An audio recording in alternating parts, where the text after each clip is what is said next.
সত্যান্বেষী গোয়েন্দার গল্প লাল পাথর। এই গল্পটির লেখক হলো ঋত্বিকা গুপ্তা। চলুন দেরি না করে শুরু করা যাক আজকের গল্প। আমাদের গল্পটি শুনে কেমন লাগলো তা কিন্তু কমেন্টে জানাতে ভুলবেন না। একটা একটা করে খবরের কাগজের পাতা পাল্টে যাচ্ছিল ব্যোমকেশ। একসময় বেশ বিরক্ত হয়ে খবরের কাগজটা টেবিলের উপর ছুঁড়ে ফেলে দিয়ে বলল, একটাও কাজের খবর নেই অজিত। তাও আগে প্রথম পাতা দ্বিতীয় পাতায় দু একটা কাজের খবর পাওয়া যেত, আজকাল সেটাও পাওয়া যায় না। কোনো একটা বিজ্ঞাপন দিয়ে প্রথম পাতার অর্ধেকটা জুড়ে দেওয়া হয়, বাস। দূর। ব্যোমকেশের বিরক্তিটা অকারণ নয়। আজকাল আমিও খবরের কাগজ পড়তে পড়তে মাঝে মধ্যেই বিরক্ত হয়ে যাই। এমন সব খবরের কাগজের পাতায় থাকে যেগুলো অপ্রয়োজনীয়। তার মধ্যে কোথায় কোন দোকান ভাড়া দেওয়া হবে, বাড়ি ভাড়া দেওয়া হবে, এই সমস্ত নিয়ে একটা পাতা আলাদা করে তৈরি করা থাকে। সেই পাতায় এসে পড়লে এত খবরের আধিক্য দেখা যায় যে মাঝে মাঝে হাসি পায়। সম্প্রতি একটা খবর চোখে পড়েছিল খবরের পাতায়। একজন মধ্যবয়স্ক ভদ্রলোক তার বাড়ির দোতলাটি ভাড়া দিতে চান, তবে সেক্ষেত্রে তার কিছু নিয়ম উল্লেখ করা ছিল। এই মুহূর্তে আমার সমস্তটা মনে পড়ছে না, তবে সেই নিয়মগুলো ছিল অদ্ভুত। পড়তে পড়তে আর শুনতে শুনতে ব্যোমকেশ আর আমি দুজনেই হেসে উঠেছিলাম। আজ ব্যোমকেশ যখন খবরের কাগজটা ছুঁড়ে টেবিলের উপর ফেলে দিল, তখন তার ঠিক ব্যথাটা আমি বুঝতে পারলাম। আসলে খবরের কাগজে গরমাগরম কোনো খবর না থাকলে সকালের চায়ের সঙ্গে খবরের কাগজটা কেমন যেন মেরমেরে হয়ে আসে। গরম চায়ের সাথে দু একটা গরম গরম খবর না হলে বাঙালির সকালটা যে জমে না তা বলে দেওয়াই বাহুল্য। ব্যোমকেশের হাতে যখন কেস থাকে তখন সেই কেস নিয়ে আমাদের বেশিরভাগ সময় বাইরে থাকতে হয়। তবে যখন কেস থাকে না তখন বাড়িতে বসে ওই একমাত্র ভরসা খবরের কাগজ। আর খবরের কাগজ সম্পর্কে ব্যোমকেশ বলে, খবর কাগজে মনের মতো খবর না পেলে আমরা খবরের কাগজওয়ালাদের দোষ দিই। আসলে আমরা খবর কাগজ খুলে জানতে চাই যে কোথাও কোনো খুন হয়েছে নাকি কোথাও কোনো চুরি ডাকাতি, এমনকি এমন কোনো অন্যায় হয়েছে নাকি, জানি বেশ কিছুক্ষণ ভাবনা চিন্তা করা যাবে। তবে যদি সেগুলো না হয়ে থাকে তাহলে খবরের কাগজ লিখতে পারবে না। তার চেয়ে বরং কোন দেশে পাখির ডিম বড়, কোথায় কে দুটো মাথাওয়ালা গরুর জন্ম দিয়েছে, এমনকি কোন নায়িকা কোন চলচ্চিত্রে অভিনয় করতে আপত্তি জানিয়েছেন, এই সব কয়েকটা খবর দিয়ে খবরের কাগজের পাতা ভরানো আর পাঠকদের মনোরঞ্জন করা। কথাগুলো এভাবে বললেও ব্যোমকেশের কথার মধ্যে কিন্তু একটা হতাশার ভাব ঝরে পড়েছিল। কয়েক বছর আগে পর্যন্ত খবরের কাগজ খুললে অদ্ভুত সব চুরির কথা কিংবা খুনের কথা আমরা দেখতে পেতাম। সেই নিয়েই ব্যোমকেশ আর আমি ঘরে বসেই অনেক কিছু অনুমান পর্যন্ত করে ফেলতাম। তবে আজকাল আর সেই সব কোথায় দেখা যায়? সে সম্পর্কে ব্যোমকেশকে বললে সে বলবে, আজকাল মানুষের ধৈর্য বড় কমে আসছে অজিত। দেখো, একজন পাকা মাথার খুনি কিন্তু কখনোই হুট করে খুন করতে যাবে না। সে খুন করার আগে ব্যাপারটা অনেকবার ভেবে সুন্দর একটা পরিকল্পনা করে তারপর খুন করবে। আর চুরির ক্ষেত্রেও সেটাই। পাকা চোর হলে তার মাথার বুদ্ধি এতটা প্রখর হবে যে তাকে ধরা কিন্তু সহজ হবে না। তবে আজকাল মানুষ খুন করে আবেগের মাথায়, তাই ধরা পড়ে যায়। আর চুরিও করে সেই একই ক্ষেত্রে, তাই সাথে সাথে না হলেও খুব কম সময়ের মধ্যে ধরা পড়ে যায়। এই ব্যাপারগুলো পুলিশ নিজেই বার করতে পারে। এখানে আমার মাথা ঘামানোর মতো কিছু নেই, বুঝলে অজিত? আজ প্রায় সপ্তাহ তিনেক হয়ে গেল ব্যোমকেশের হাতে কোনো কেস নেই। ব্যোমকেশ যে টাকার জন্য সত্য অনুসন্ধান করেন না তা আমি জানি, তবে ব্যোমকেশকে এভাবে ঘরে চুপ করে বসে থাকতে দেখলে কেমন লাগে। মনে হয় গোটা কলকাতা শহর এবং আশেপাশের মানুষ হঠাৎ করে খুব ভদ্র হয়ে গেছে, অন্যায় কমে এসেছে, পুলিশ নাকে তেল দিয়ে ঘুমোচ্ছে। আর এদিকে ব্যোমকেশ তার টেবিলের উপর চুপ করে বসে পুরনো বইপত্র এবং অপ্রয়োজনীয় খবরের কাগজ পড়ে সময় কাটাচ্ছে। খবরের কাগজ ছুঁড়ে ফেলে দিয়ে ব্যোমকেশ উঠে জানালার কাছে দাঁড়িয়েছিল।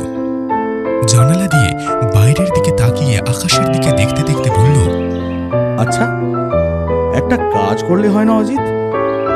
দেখো, এখন হাতে কোনো কেস নেই, আর তাছাড়া সত্যবতীও বাড়িতে নেই।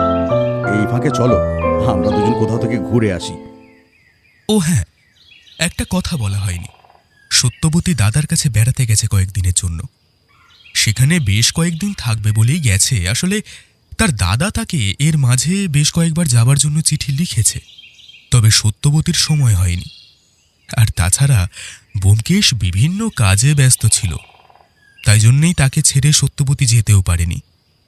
যদিও কুটিরা মাছে, তাও তার হাতে ব্যোমকেশকে আর আমাকে ছেড়ে দিয়ে যাওয়া সম্ভব হয়নি। এবার যখন ব্যোমকেশ বেশ কয়েকদিনের জন্য কোনো কেস ছাড়াই বাড়িতে রয়েছে, সেই ফাঁকে সত্যবতী তার দাদার বাড়িতে বেড়াতে গেছে, এমনকি এটা ব্যোমকেশ নিজেই তাকে যেতে বলেছিল। আমাদেরও যাওয়ার জন্য পীড়াপিড়ি করছিল, তবে শেষ সময় ব্যোমকেশের কথায় একা যেতেই রাজি হয়েছে। আমরাও এই কয়েকটা দিন একটু নিশ্চিন্তে হাত পা ছড়িয়ে উপভোগ করে নিচ্ছি আর কি। পুটিরাম যথা সময় খাবার দিয়ে যাচ্ছে, চা চলে আসছে ঠিকমতো সময়। তবে সমস্যা ওই একটাই, এই মুহূর্তে হাতে কোনো কেস নেই। কতক্ষণ আর ঘরে বসে আগের কেসের ব্যাপারে লিখে আর ব্যোমকেশের সাথে গল্পগুজব করে সময় কাটানো যায়? তাই ব্যোমকেশের কথায় আমিও রাজি হয়ে গেলাম। এবার সমস্যা বাঁধল আমরা কোথায় যাব সেটা নিয়ে। ব্যোমকেশ একবার বলল সুন্দরবন থেকে ঘুরে আসা যেতে পারে, অনেকদিন সেই দিকে যাওয়া হয়নি। তবে আমার কিন্তু ইচ্ছে হচ্ছিল পাহাড়ে ঘুরতে যাবার। চারিদিকে তাকিয়ে দিগন্ত বিস্তৃত পাহাড় দেখতে পারবো, চারিদিকে যেদিকে তাকাবো সেই দিকেই পাহাড়। সেখানে একা দাঁড়িয়ে আহা, নিঃসঙ্গতাকে উপভোগ করব। এই কলকাতা শহরটা আস্তে আস্তে কেমন যেন ঘিঞ্জি হয়ে আসছে। আগে একটু ফাঁকা ফাঁকা বাড়ি, আর তার মাঝখান দিয়ে চলে যাওয়ার রাস্তায় দুপুরবেলা হেঁটে যাওয়া ফেরিওয়ালা, মাঝে মাঝে ঘোড়ার গাড়ির টুংটাং শব্দ, বাচ্চাদের কলরব, এই সমস্ত মিলিয়ে মিশে বেশ সুন্দর লাগত। এখন একটা বাড়ির পাশে আরেকটা বাড়ি উঠে যেন জায়গাটা ঘিঞ্জি করে দিয়েছে। তাছাড়া মানুষজনের আধিক্যের জন্য ওদের চিৎকার, চেঁচামেচির শব্দ, যানবাহনের শব্দ, এমনকি অতিরিক্ত ফেরিওয়ালাদের হাঁক ডাক, এই সমস্ত মিলিয়ে কেমন যেন মাঝে মাঝে প্রাণ হাঁপিয়ে ওঠে। তাই ব্যোমকেশের কথায় বললাম, চলো তাহলে। কোথায় যাবে কিছু ভেবেছ? আমার মনে হয় একবার পাহাড় থেকে ঘুরে এলে হতো। পাহাড় নয়, এই সময় পাহাড়ে ঘুরতে ভালো লাগবে না। পাহাড়ে যেতে হয় শীতকালে, এখন গরম। এই সময়টা যতদূর মনে হয় সমুদ্রের কাছাকাছি থাকতে পারলে ভালো লাগবে। একটা কাজ করা যাক, সুন্দরবন থেকে ঘুরে আসি। আমার পাহাড় যাওয়ার ইচ্ছে ছিল, কিন্তু একথা ঠিক এই সময় পাহাড়ে ভালো নাও লাগতে পারে। তার থেকে সুন্দরবনের জঙ্গল, সমুদ্র, এই সমস্ত কিছু দেখে আসাটাই বরং ভালো। তাই ব্যোমকেশের কথায় আমি রাজি হয়ে গেলাম। আমার মনে হয় ব্যোমকেশ গোটা ব্যাপারটা আগে থেকেই স্থির করে রেখেছিল। তাই আমি রাজি হয়ে যাওয়াতেই বলল, তাহলে আজই সব ব্যবস্থা করে ফেলছি, কাল সকালেই আমরা বেরিয়ে পড়ব। আর হ্যাঁ, সত্যবতীকে তার দাদার কাছে একটা টেলিফোন করে ব্যাপারটা জানিয়ে দিতে হবে। তুমি বরং একটা কাজ করো, তুমি সব গুছিয়ে নাও, আমি বাইরে থেকে একটু ঘুরে আসি, কয়েকটা কাজ রয়েছে। আমি সন্দেহের চোখে ব্যোমকেশের দিকে তাকিয়ে বললাম, এই দাঁড়াও দাঁড়াও দাঁড়াও দাঁড়াও, এখন তুমি আবার কোথায় বেরোচ্ছ? আরে সত্যি করে বলো তো, তোমার মনে মনে কি কিছু চলছে? ব্যোমকেশ যেন আকাশ থেকে পড়ল, এমন অবাক হয়ে আমার দিকে তাকিয়ে বলল, আরে কাল আমরা বেরিয়ে পড়ব, তাহলে তার ব্যবস্থা করতে হবে না?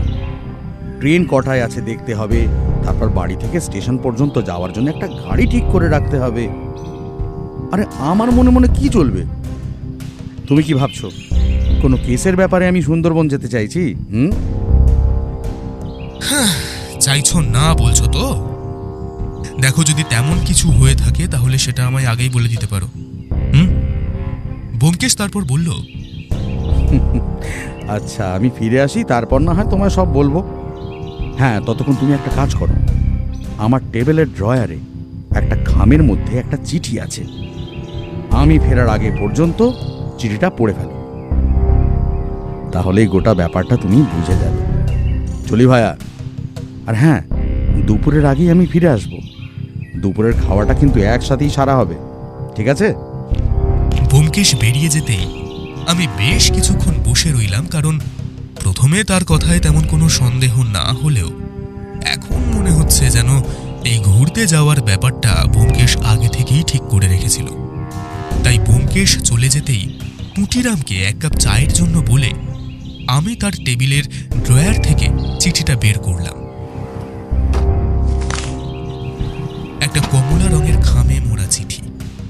খামের ওপরে ঠিকানা দেখে বুঝতে পারলাম চিঠিটা এসেছে সুন্দরবনের বরগুনা জেলার বিকাশপুর নামের একটা জায়গা থেকে। জায়গাটা আমার অচেনা। বরগুনা জেলার নাম শুনলেও বিকাশপুরের নাম আমি শুনিনি। আর চিঠিটা যিনি লিখেছেন তিনি সেখানকার কোনো এক বিত্তবান পরিবারের লোক। তার নাম যামিনী রায়। চিঠির ঠিকানাটা দেখার পর আমি খাম থেকে চিঠিটা খুলে বের করলাম একটা এক পাতার লম্বা চিঠি। কাগজটা বেশ মোটা এবং সুন্দর। এমন কাগজ সচরাচর সাধারণ কোনো লোক চিঠির ক্ষেত্রে ব্যবহার করেন না। যে এই কাগজ ব্যবহার করেছে তার শখ আছে বলতে হবে, কারণ সাধারণত শখ যেসব মানুষদের থাকে তারা চিঠির জন্য এমন কাগজ ব্যবহার করে। তাছাড়া এই কাগজের দাম অনেক বেশি। ব্যোমকেশের সাথে প্রতিটি কেসে থাকতে থাকতে বারবার ছোট ছোট ব্যাপারগুলো বুঝে নেবার এবং সেইগুলো থেকে অনুমান করে নেওয়ার একটা চেষ্টা আমি বর্তমানে করি। তাই সেটাই বললাম।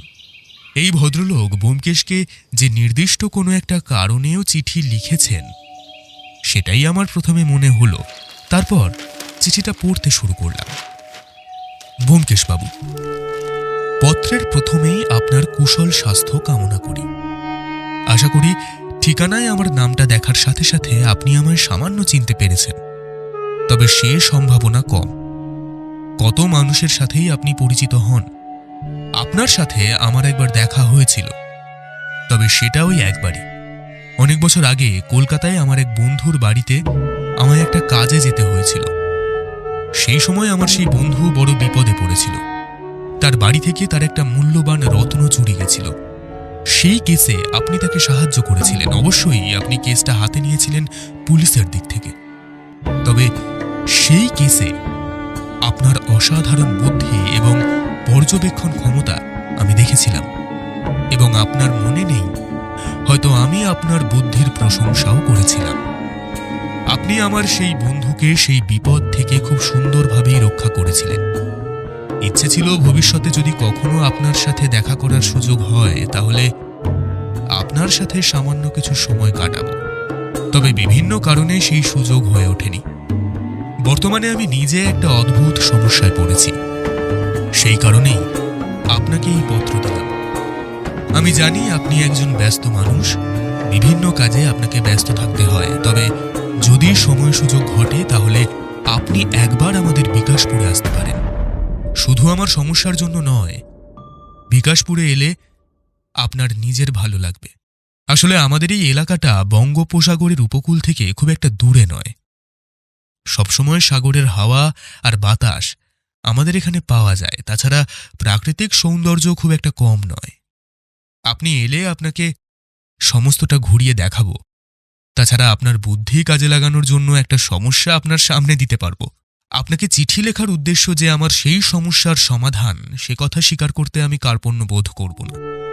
তবে আপনি যদি সেই কাজে আমায় সাহায্য করেন তাহলে আপনাকে আমি নিরাশ করব না। আমি জানি আপনি ব্যক্তিগত তদন্তের ক্ষেত্রে পারিশ্রমিক নিয়ে থাকেন। আমাদের পরিবার একসময় এই অঞ্চলে বেশ বিত্তবান ছিল। আসলে আমার বাবা ঠাকুরদার আমলে আমাদের মশলার ব্যবসা এবং বাণিজ্যের ব্যবসা ছিল। এ সময় সে ব্যবসায়ের পড়তি নেমে এলো। আমাদের জীবন বিপন্ন হয়ে যায়। আর তাছাড়া জমানো যা অর্থ আছে, এমনকি যা অর্থ এখনকার ব্যবসা থেকে পাওয়া যায়, তার সবটাই আমাদের সাংসারিক কাজেই লাগানো হয়। আমার স্ত্রী, এমনকি আমার ছেলে আপনাকে দেখার জন্য, আপনার সাথে সাক্ষাৎ করার জন্য উদ্গ্রীব হয়ে আছে। আমি তাদের আপনার সেই তদন্তের কথাই বলেছিলাম। তারপর থেকেই তারা আপনার প্রতি সামান্য অনুরক্ত হয়ে পড়েছে। এই পত্র আপনার হাতে যাওয়ার পর আপনি যদি আমার এখানে আসার জন্য সিদ্ধান্ত নিয়ে থাকেন তাহলে সমস্ত ঠিকানা আপনাকে এই পত্রের মধ্যেই লিখে দিলাম। আপনি এলে আমি খুব কৃতজ্ঞ বোধ করব ব্যোমকেশবাবু। আর আমি জানি আপনার সঙ্গে আপনার বন্ধু অজিত বন্দ্যোপাধ্যায়ও আপনার সাথে তদন্ত সমাধান করেন, তাই তাকে সঙ্গে করে নিয়ে এলেও আমার কোনো সমস্যা হবে না। আপনার অপেক্ষায় থাকবো ব্যোমকেশবাবু। ইতি যামিনী রায়। বাহ, চিঠিটা পড়ার পরেই বুঝতে পারলাম ব্যোমকেশ হঠাৎ করেই সুন্দরবন যাওয়ার পরিকল্পনা কেন করল। মনে মনে একটু যে রাগ হলো তা নয়, তবে সুন্দরবন যখন যাচ্ছি তাহলে সেখানে গিয়েই না হয় দেখা যাবে ব্যোমকেশের ভাগ্যে নতুন কোন কেস আছে। আর তাছাড়া যামিনী রায় তো চিঠিতে সেই সব ব্যাপারে তেমন কিছুই খুলে লেখেননি, শুধু তিনি একটা সমস্যায় আছেন সেইটাই খুলে লিখেছেন। এবার সুন্দরবন না যাওয়া পর্যন্ত আমরা এ ব্যাপারে কিছুই জানতে পারবো না। ব্যোমকেশ যেখানে আমিও সেখানে। ব্যোমকেশ এলো একটু দুপুরের দিকে। ব্যোমকেশ ফিরে আসার পরে আমরা একসাথে দুপুরের খাওয়া দাওয়া করতে বসলাম। খেতে বসে ব্যোমকেশ প্রশ্ন করল, তা চিঠিটা পড়ে কি বুঝলে অজিত? দেখো, যামিনী রায় তোমায় চিঠিটা লিখেছেন তোমায় সেখানে যাওয়ার জন্য। ভদ্রলোক কোনো একটা সমস্যায় আছেন আর সেই সমস্যায় তোমার সাহায্য চাইছেন। ভদ্রলোকের বেশ অর্থ আছে, তবে তাদের আর্থিক অবস্থা আগে আরো বেশি ভালো ছিল, বর্তমানে সেটা সামান্য খারাপ হয়ে এসেছে। আর ভদ্রলোক তোমার সাথে আগে পরিচিত হয়েছিলেন কলকাতায় কোথাও একটা, আর সেই সময় তোমার কাজ দেখে তিনি মুগ্ধ হয়েছিলেন। সে ব্যাপারটা তার স্ত্রী এবং ছেলেকেও তিনি জানিয়েছেন। এবার তুমি সেখানে গিয়ে পৌঁছলে আমরা জানতে পারবো আসলে সমস্যাটা কি। সমস্তটাই ঠিক বলেছ অজিত, তবে তবে আমার মনে হয় যে ভদ্রলোকের সমস্যাটা আসলে সম্প্রতি হয়নি, বুঝলে। ভদ্রলোক বেশ কয়েক মাস কিংবা কয়েক বছর ধরে এই সমস্যাটায় ভুগছেন। তবে হ্যাঁ, বর্তমানে সমস্যাটা রীতিমতো বাড়াবাড়ি রকমের হয়েছে বলে তিনি আমায় ডেকে পাঠিয়েছেন। আর তাছাড়া আমার মনে হচ্ছে যে ভদ্রলোক নিজে কিন্তু চিঠিটা লেখেননি, মানে অন্য কাউকে দিয়ে লিখিয়েছেন। তবে ভদ্রলোক মনে হয় কথাগুলো বলে দিয়েছেন। ভদ্রলোক যদি চিঠিটা লিখতেন তাহলে তার সাথে বন্ধুর কথাও লিখতেন। এমনও হতে পারে যে ভদ্রলোক সম্প্রতি কোনো কারণে সবকিছু ভুলে যাচ্ছেন। অনেক সময় বয়স হলে এরকম ভুলে যাওয়ার রোগ দেখা যায় বই কি। কারণ কারণ তিনি বন্ধুর কথা লিখলেও সেই বন্ধুর নাম কিংবা অন্য কোনো কিছুই লেখেননি যাতে আমি চিনতে পারি।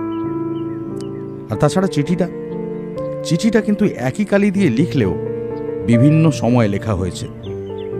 তার কারণ দিনের বেলা চিঠি লিখলে আলো বেশি থাকে, আর সেই জন্যে চিঠিতে লেখাটা হালকা থাকে। আর রাতের আলোয় চিঠি লিখলে চিঠিতে লেখা ভালোভাবে বোঝা যাবে বলে লেখা একটু গভীর হয়।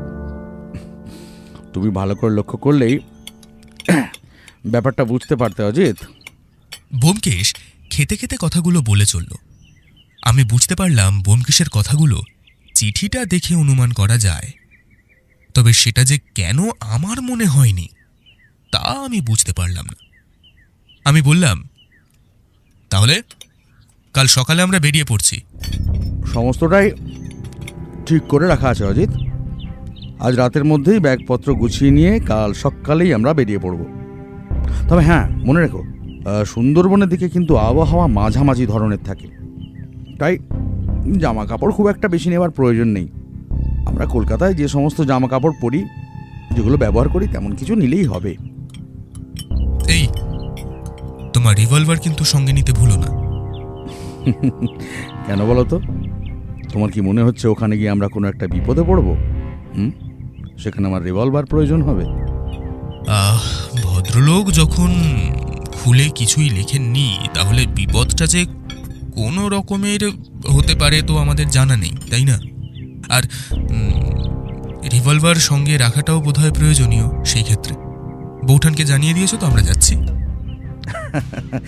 না না, রিভলভার না নিয়ে সমস্যায় পড়ার ইচ্ছে আমার নেই। তবে হ্যাঁ, সত্যকে কিন্তু এখনো জানানো হয়নি। এই খাওয়া দাওয়া সেরে নিয়ে তাকে একটা টেলিফোন করে দিচ্ছি। আর হ্যাঁ, তুমি বরং একটু ঘুমিয়ে নাও, বুঝলে। খাওয়া দাওয়ার পর কারণ কালকে আমরা কিন্তু অনেক সকাল সকাল বেরিয়ে পড়ব, ঠিক আছে? রাতে ঘুমোতে যাবার সময় কিন্তু যামিনী রায়ের চিঠির কথাই ভাবতে লাগলাম। ব্যোমকেশ কি কিছু একটা আন্দাজ করতে পেরেছে যে যামিনী বাবু কি বিপদে পড়েছেন? আর না হলে সে বলল কি করে যে যামিনী রায়ের সমস্যাটা অনেক দিন ধরেই চলছে, কিন্তু সম্প্রতি সেটা হয়তো বেড়ে গেছে। সামান্য একটা চিঠি থেকে এত কিছু অনুমান করতে পারল কি করে ব্যোমকেশ? সেটাই ভেবে চলেছি, এমন সময় হঠাৎ করেই মনে পড়ে গেল যামিনী রায়ের লেখা একটা কথা। আর সেটা মনে পড়তেই বুঝতে পারলাম ব্যোমকেশ কেন ব্যাপারটা অনুমান করেছে। তবে পুরো ব্যাপারটা সত্যি তো নাও হতে পারে। এসব ভাবতে ভাবতে আর কাল সকালে উঠে সুন্দরবনের উদ্দেশ্যে বেরিয়ে পড়ব, এই চিন্তা করতে করতে আমি ঘুমিয়ে পড়লাম।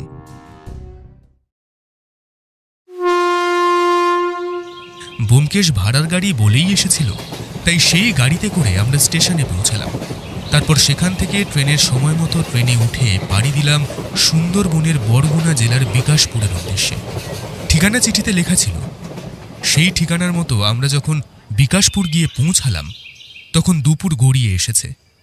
এতটা সময় লাগার কথা ছিল না, তবে ট্রেনটা লেট করায় সামান্য কিছুক্ষণের জন্য আমাদের একটু দেরি হয়ে গেল। ট্রেন থেকে নেমে প্রথমে গরুর গাড়ি, তারপর একটা ছোট্ট নদী নৌকায় পার হয়ে আমরা বিকাশপুরে পৌঁছালাম। ব্যোমকেশ বোধহয় যামিনী রায়ের চিঠির উত্তর আগেই দিয়ে দিয়েছিল, তাই দেখলাম নৌকো থেকে নামার সাথে সাথে একটা লোক আমাদের দিকে এগিয়ে এলো। সেই সঙ্গে করে একটা গরুর গাড়ি নিয়ে এসেছে। আমরা আমাদের ব্যাগপত্র নিয়ে নৌকো থেকে নেমে এগিয়ে যেতেই লোকটা আমাদের দিকে এগিয়ে এসে বলল, আপনারা কলকাতা থেকে আসছেন? যামিনী বাবুর বাড়ি যাবেন? হ্যাঁ, তা যামিনী বাবু কি তোমায় পাঠিয়েছেন নাকি আমাকে নিয়ে যাওয়ার জন্য? হ্যাঁ হ্যাঁ, আসেন বাবু আসেন। আসলে এখান থেকে যামিনী বাবুর বাড়ি বেশ কিছুটা ভেতরে, এই হেঁটে যেতে আপনাদের কষ্ট হবে, তাই আমি গাড়ি নিয়ে এলাম। আমাদের ব্যাগপত্রগুলো সে বারণ সত্ত্বেও গাড়িতে তুলে দিল। তারপর আমরা দুজন গাড়িতে উঠে পড়লাম। গরুর গাড়িতে বসার একটা আলাদা আনন্দ রয়েছে। গরুর গলায় বাঁধা ঘণ্টা ঘুম ঘুম করে বাজতে থাকে, আর একটা সামান্য কেচর কেচর শব্দও হয়। দুটো শব্দই তুলে গরুর গাড়ি ধীরে ধীরে এগিয়ে যায়। আর এই দিকটা গণ্ডগ্রাম, এইদিকে গরুর গাড়ি ছাড়া তেমন কোনো গতিও নেই। তবে নৌকায় উঠে কিন্তু এখানকার প্রাকৃতিক সৌন্দর্য আমরা দেখতে পেয়েছিলাম।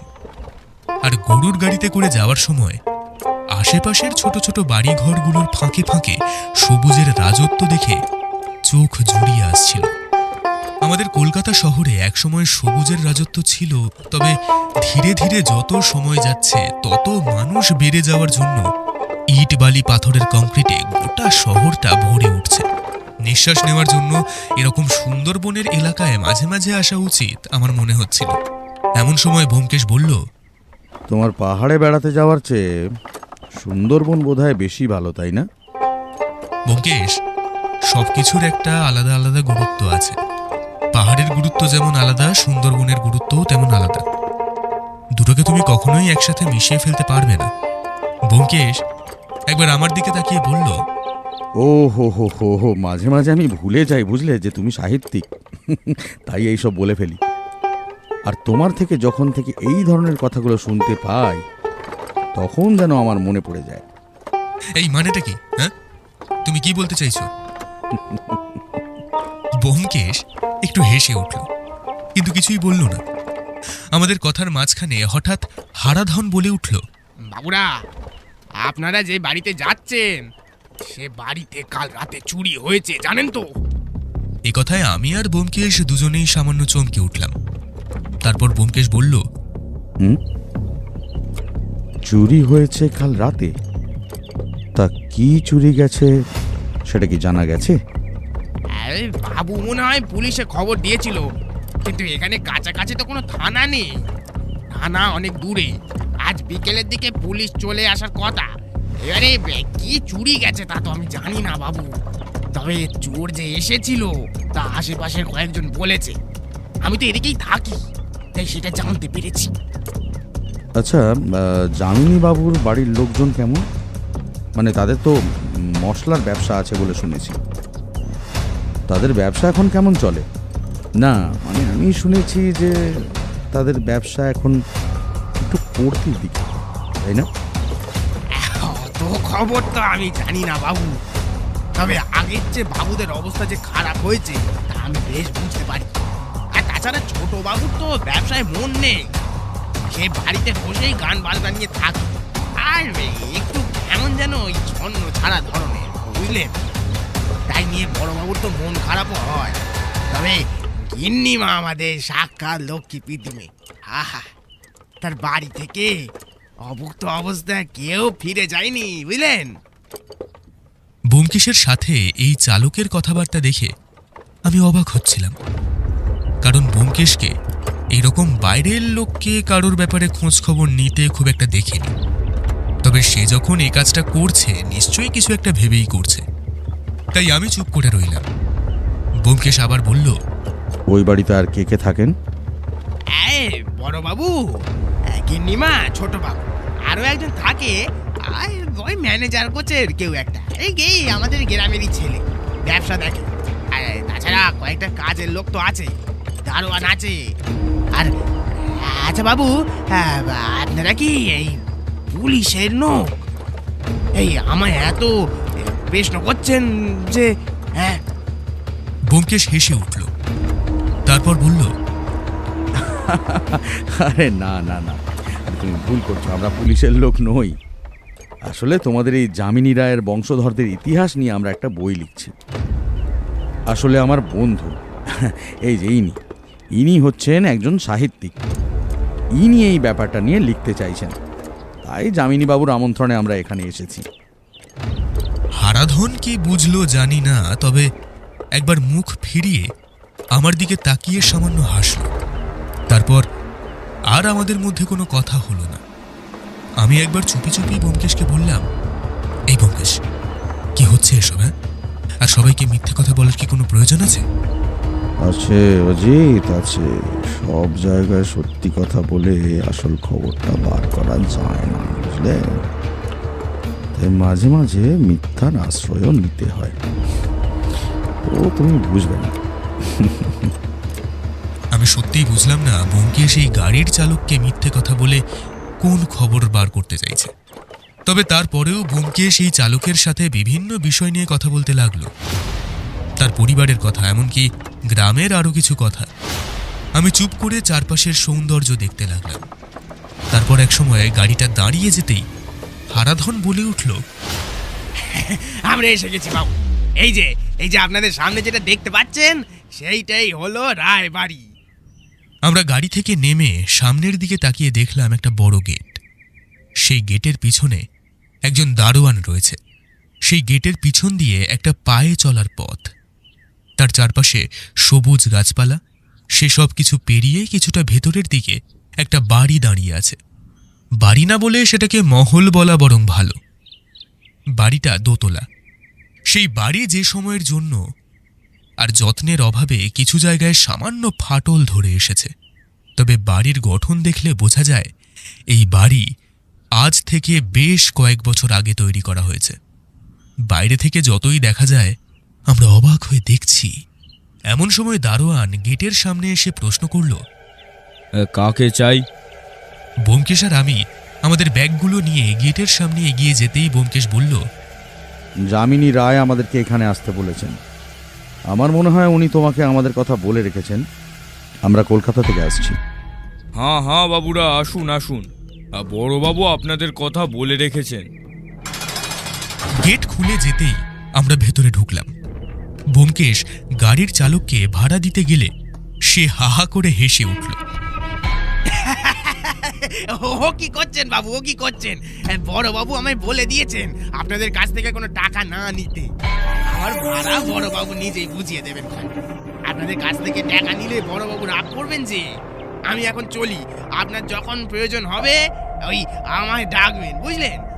এই বাড়ি থেকে বেরিয়ে ওই সামনে যে বড় গাছটা দেখতে পাচ্ছেন, ওর পাশ থেকে ছোট রাস্তা ডান দিকে গেছে, ওখানে একটা ছোট পুকুর মতো আছে। ওই পুকুরের পাড়েই আমার বাড়ি। ওখানে গিয়ে যে কাউকে হারাধন বললেই আমায় চিনতে পারবে। চলি বাবু, চলি। হারাধন কিছুতেই টাকা নিল না। সে গাড়ির গরুগুলোকে হাঁকিয়ে দিয়ে যেই দিকে আমাদের দেখালো সেই দিকেই এগিয়ে গেল। আমরা বাড়ির ভেতরে ঢুকতেই দারোয়ান আবার গেট বন্ধ করে দিল। তারপর বলল, আসুন বাবুরা আসুন, আমি বাড়ির ভেতরে গিয়ে খবর দিই। পায়ে হেঁটে চলা রাস্তাটার মধ্যে দিয়ে হাঁটতে হাঁটতে মনে হচ্ছিল একটা ছোট বাগানের মধ্যে এসে পড়েছি। দুপাশের ফল ফুলের গাছ, তাছাড়া বাড়ির পাঁচিলের ধার ঘেঁষে বড় বড় নারকেল সুপারি গাছ। আমরা হাঁটতে হাঁটতে রাস্তার মাঝামাঝি এসে পড়েছি। তখন ব্যোমকেশ বলল, বাড়ির অবস্থা তো দেখেই বোঝা যাচ্ছে যে ভদ্রলোক বর্তমানে সামান্য অর্থকষ্টে আছেন। আর এই বাগানগুলো দেখো অজিত, একসময় বাগানগুলোর বেশ যত্ন করা হলেও এখন কিন্তু সামান্য অযত্ন হচ্ছে। বোধহয় বাগানের উপর থেকে ভদ্রলোকের শখ মিটে গেছে। আমি ব্যোমকেশের কথায় ভালো করে লক্ষ্য করতেই বুঝলাম বাগানের বেশ কিছু গাছ শুকিয়ে গেছে। তাছাড়া বেশ কিছু গাছ অপ্রত্যাশিতভাবে বড় হয়ে বাগানটাকে জঙ্গল মতো করে তুলেছে। সাথে সাথেই মনে পড়ল, এটা সুন্দরবন, এখানে সাপ থাকাটা খুব একটা অবাক হওয়ার বিষয় নয়। তবে একবার পায়ের দিকে তাকিয়ে আমি দেখে নিলাম পায়ের তলায় মাটি আর এখানে ওখানে ঘাস জন্মেছে। আমরা আর ওখানে এগিয়ে এসেছি, বাড়ির ভেতর থেকে দারোয়ানের সাথে আরও একজন বেরিয়ে এসে আমাদের নমস্কার করে বলল, নমস্কার, আপনাদের মধ্যে ব্যোমকেশ বাবুটা ঠিক? নমস্কার, আমি ব্যোমকেশ বক্সী, আর ও হলো আমার বন্ধু অজিত বন্দ্যোপাধ্যায়। আপনি যামিনী রায়ের? আমি এ বাড়ির কেউ নই। আমি আসলে যামিনী রায়ের কাছে বেশ কয়েক মাস ধরে থাকছি। আসলে ওনার ব্যবসার কাজে আমি ওনাকে সাহায্য করি, সেই সূত্রেই আমাকে এখানে থাকতে হয়।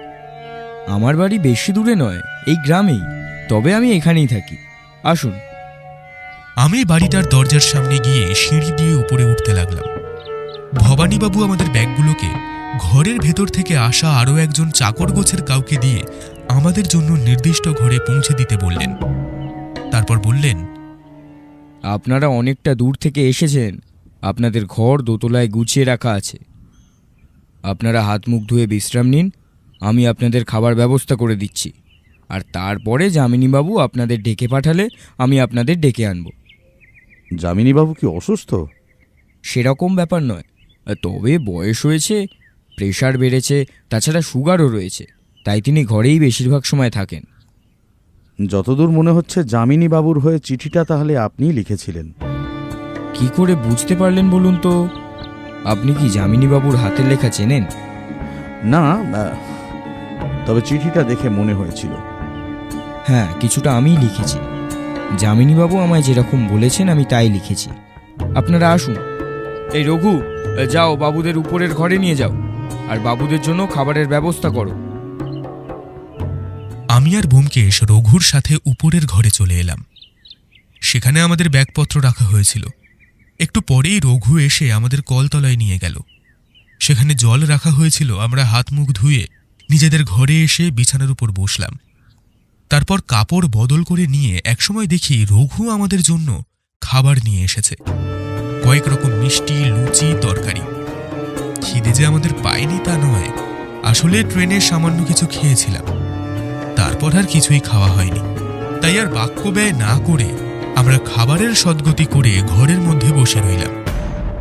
ব্যোমকেশ একবার ঘরের বাইরে এসে ব্যালকনিতে দাঁড়িয়ে সামনের বাগানের দিকে বেশ কিছুক্ষণ চেয়ে রইল। একটু পরে রঘু এসে ডেকে নিয়ে গেল যামিনীবাবুর ঘরে। সেখানে ভবানীবাবুও ছিলেন।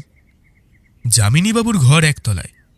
সেইখানে বিছানার উপর চাদর অর্ধেকটা গায়ে দিয়ে যামিনীবাবু শুয়েছিলেন।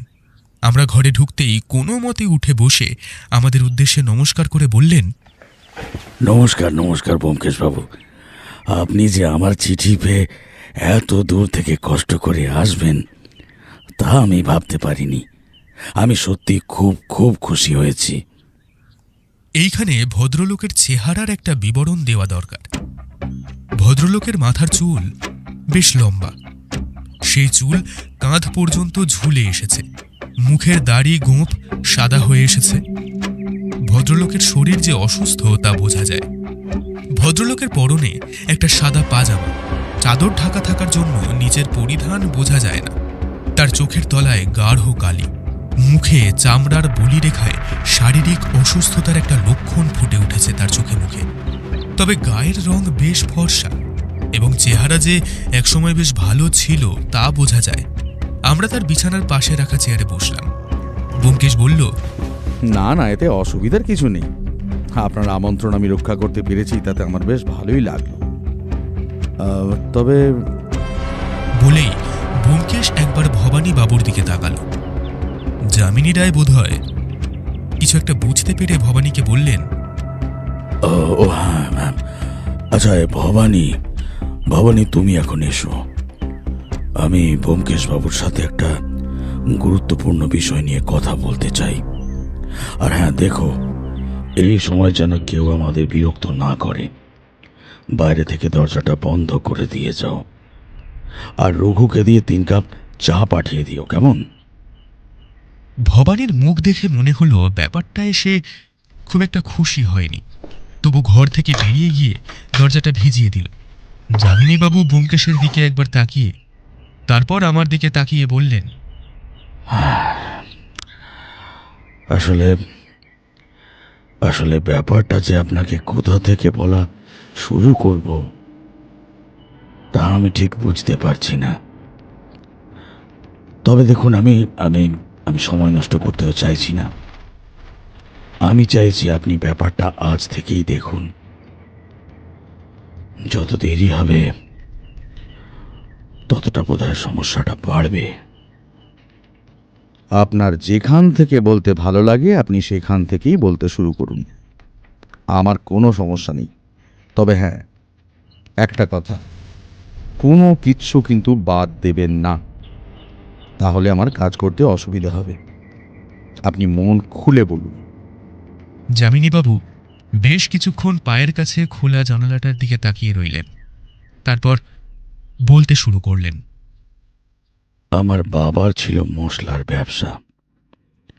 তবে মশলার ব্যবসার গোটা ব্যাপারটা হয়তো আপনি জানেন না। আসলে ভারতবর্ষের বাইরের বিভিন্ন দেশ থেকে মশলা জাহাজে করে আমাদের এই সুন্দরবনের কাছের কয়েকটা বন্দরে আসতো। আর সেই সব বন্দর থেকে মশলা নিয়ে বিভিন্ন জায়গায় ছড়িয়ে দেওয়া হতো বিভিন্ন লোকেদের মাধ্যমে। আমার বাবা আসলে মশলা জাহাজে করে এখানে আসার পরে সেই মশলা বিভিন্ন জায়গায় ছড়িয়ে দেওয়া এবং সেগুলো চড়া দামে বিক্রি করার ব্যবস্থা করা, এই সমস্তগুলোই দেখতেন। তবে আমার ঠাকুরদার ব্যবসা ছিল কিন্তু আলাদা।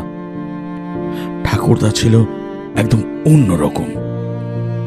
মানে বাবা যেমন ব্যবসা নিয়েই মেতে থাকতে ভালোবাসতেন, ব্যবসা থেকে কিভাবে আর একটু বেশি টাকা উপার্জন করা যায় আর কি করে আমাদের ভবিষ্যৎ সুনিশ্চিত করা যায় সেই সবই ভেবেছেন।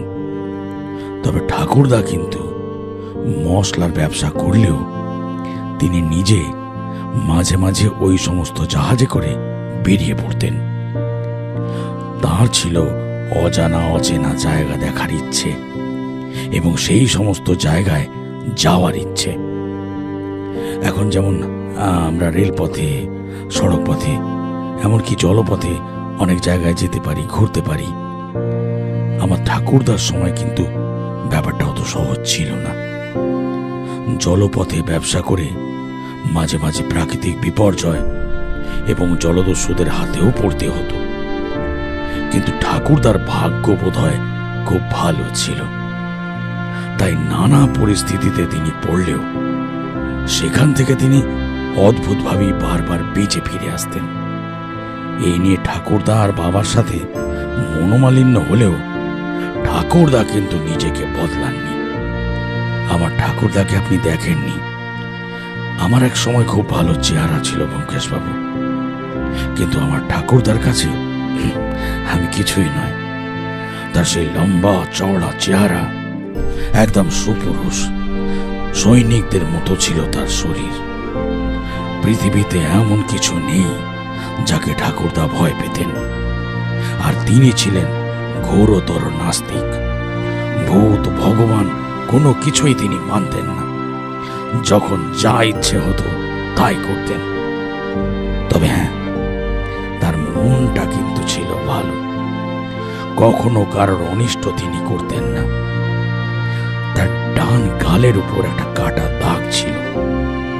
আমরা গল্প শুনেছি ঠাকুরদা নাকি একবার ঠাকুরদার বাবার উপর রাগ করে নিজের হাতে ছুরি দিয়ে ডান গালের উপর জায়গাটা কেটেছিলেন।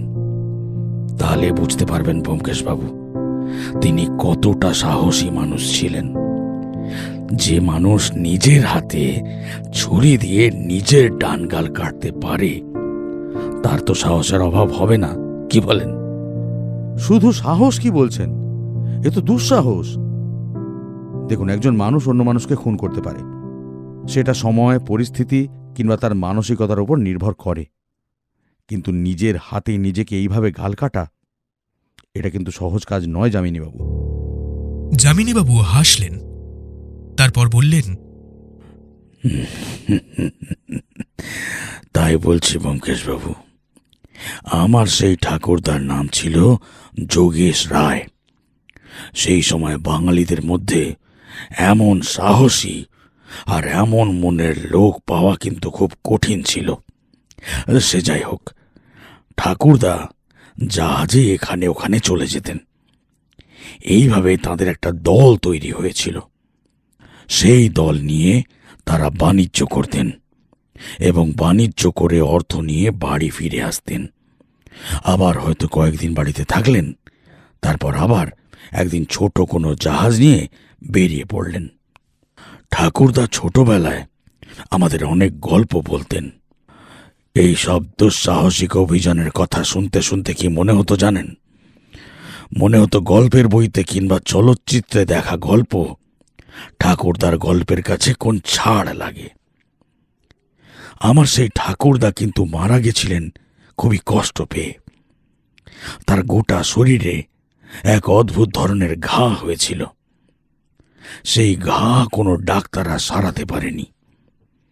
তারা বলেছিলেন যে সমুদ্রের আবহাওয়া এবং জলবায়ুর জন্যে কোনোভাবে তার শরীরে অদ্ভুত কোনো একটা ভাইরাস এসে বাসা বেঁধেছে, আর সেই রোগের ওষুধ এখনো তৈরি হয়নি।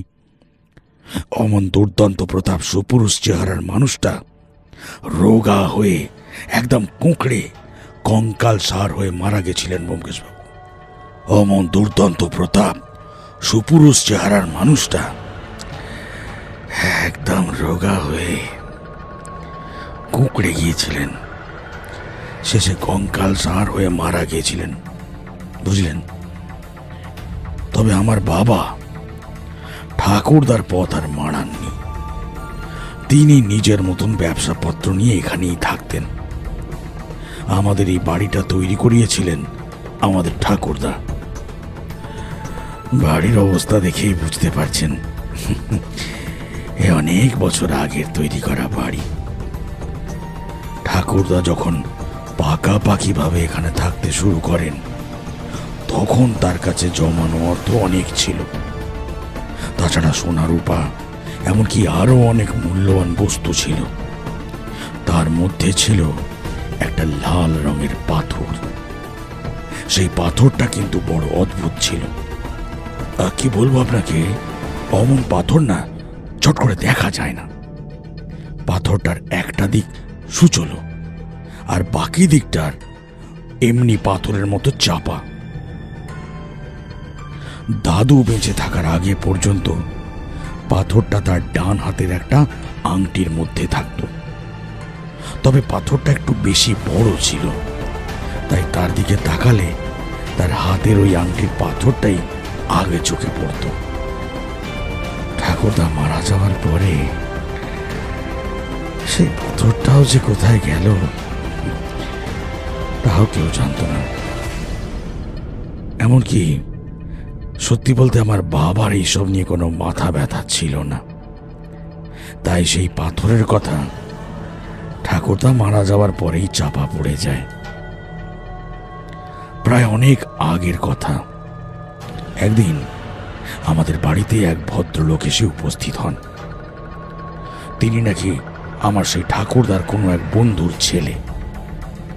তিনি ঠাকুরদার সাথে তার বাবার বন্ধুত্বের কিছু প্রমাণ দেখান, যেখানে কিছু কাগজপত্র এবং ডায়েরির পাতা ছিল। তবে সেই সমস্ত কিছু দেখানোর উদ্দেশ্য অন্য। ঠাকুরদার কাছে একটা অদ্ভুত পাথর আছে, সেই পাথরটা নাকি তার প্রাপ্য। পাথরটা তার বাবা আমার ঠাকুরদার কাছে রাখতে দিয়েছিলেন, তবে পাথরটা ফেরত নিয়ে যাওয়ার আগেই তার মৃত্যু ঘটে যায়। তাই ব্যাপারটা সেখানে চাপা পড়ে যায়। এখন সে তার বাবার খাতাপত্র, ডায়েরি সমস্ত কিছু দেখে পাথরটার কথা জানতে পেরে আমাদের কাছে এসেছে। তবে সত্যি বলতে কি, ঠাকুরদার মৃত্যুর পর সেই পাথরটা আমরা আর কোথাও দেখতে পাইনি। তাই পাথরটার উপর তার অধিকার থাকলেও সেটা ফেরত দেওয়া আমাদের পক্ষে সম্ভব নয়। কিন্তু সেই ভদ্রলোক, তিনি কিছুতেই বিশ্বাস করতে চান না যে সেই পাথরটা আমরা লুকিয়ে রাখিনি, বরং আমরা জানি না যে সেই পাথরটা কোথায় আছে। তা ব্যাপারটা নিয়ে তিনি আমাদের শাসিয়েও যান। তবে সত্যি বলতে, আমার বাবা ছিলেন একটু রাগী মানুষ। তিনি লোকটাকে জোর করে বাড়ি থেকে বের করে দেন।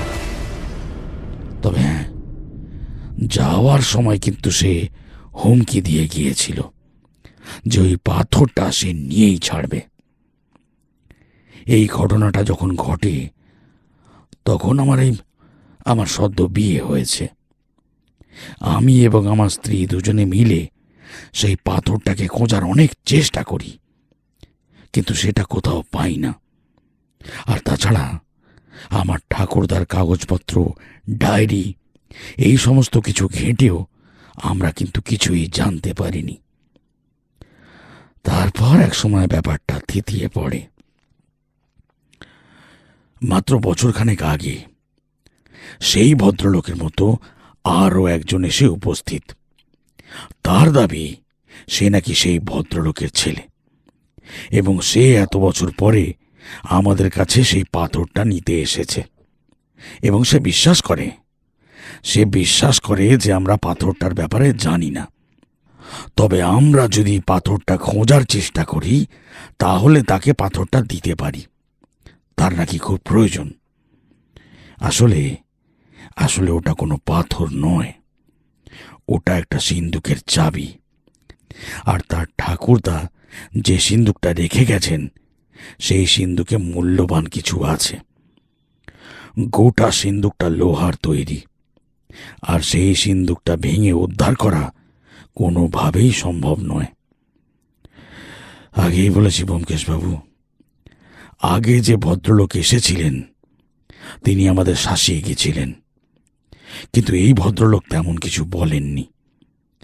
তিনি আমাদের কাছে একরকম, সত্যি কথা বলতে গিয়ে, অনুরোধ করে যান যে আমরা যেন তার পাথরটা খোঁজার চেষ্টা করি।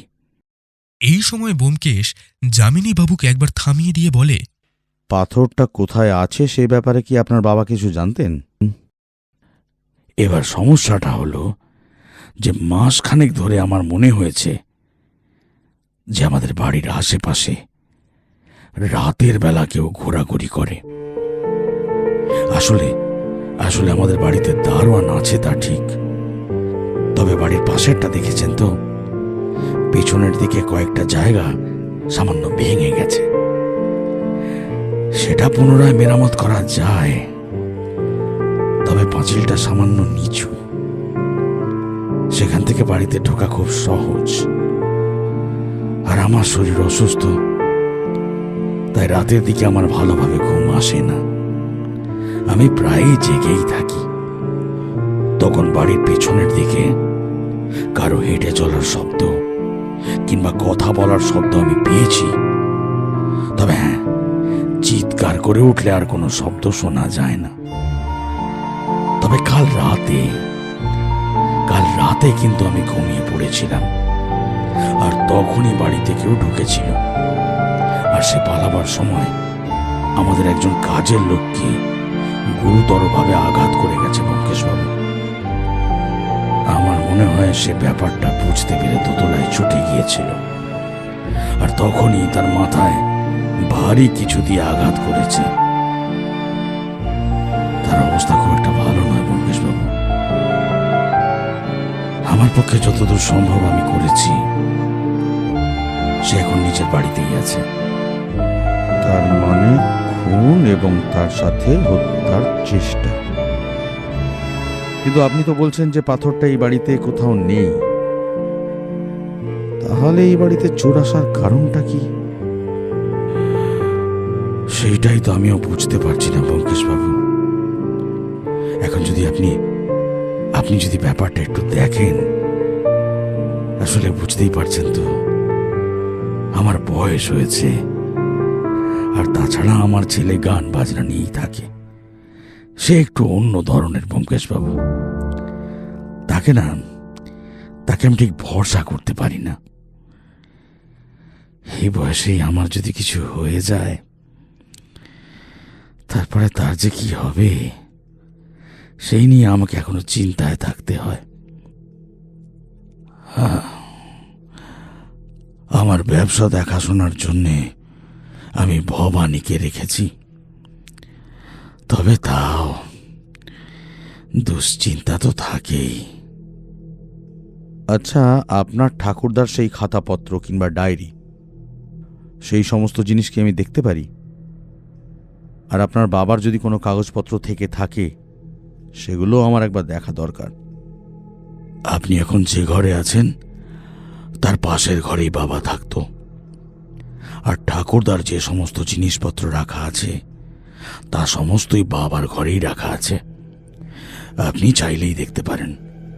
আর হ্যাঁ, ভবানীকে বললে সে আপনাকে এই কাজে সাহায্য করবে। আপনি এই ব্যাপারটা আপনার বাড়িতে আর কাকে কাকে জানিয়েছেন? দেখুন, চোর আসার ব্যাপারটা তো সবাই জানে, তবে ওই দুজন ভদ্রলোকের অনেক বছর পরে আসার কথাও সবাই জানে। বাড়ির চারপাশে যে আমি কাউকে ঘুরে ফিরে বেড়াতে অনুভব করেছি, সেটা আমি কাউকে বলিনি। আর এই সবের সাথে যে ওই পাথরের একটা সম্পর্ক আছে বলে আমার মনে হয়, সেটাও আমি কাউকে জানাইনি। ব্যোমকেশ বাবু, আমি শুধুমাত্র আপনাকেই সবটা জানালাম। ঠিক আছে, এই মুহূর্তে সেগুলো আর কাউকে জানানোর প্রয়োজন নেই। আর আমি আপনার ঠাকুরদার বাবার কাগজপত্র, ডায়েরি এই সমস্ত একটু ঘেঁটে দেখি, বুঝলেন? যদি কিছু পাওয়া যায় তারপর না হয় এই ব্যাপারটা নিয়ে আপনার সাথে আরেকবার কথা বলবো। আর হ্যাঁ, আজ তো আর কিছু হবে না, কাল থেকে আমি কাজ শুরু করি, তারপর দেখা যাবে। আপনি চিন্তা করবেন না একদম। কোনো না কোনো একটা সমাধান ঠিক বেরোবেই। আপনার ওপর ভরসা করতে পারছি বলেই তো আমি আপনাকে ডেকে এনেছি ব্যোমকেশ বাবু। এখন আপনিই দেখুন কি করতে পারেন। যামিনী রায়ের কাছে সমস্তটা শুনে তাকে একরকম সান্ত্বনা দিয়ে আমি আর ব্যোমকেশ আমাদের ঘরে ফিরে এলাম। ঘরে ফিরে এসে ব্যোমকেশ জানলার কাছে দাঁড়াতেই আমি বুঝতে পারলাম বাইরে সন্ধ্যা নামতে শুরু করেছে। আমি বললাম, আচ্ছা, সেই লাল রঙের অদ্ভুত পাথরটা খোঁজার জন্য যামিনীবাবু তোমায় এত অবধি ডেকে আনলেন ব্যোমকেশ? তা তো উনি নিজেই বললেন অজিত। তবে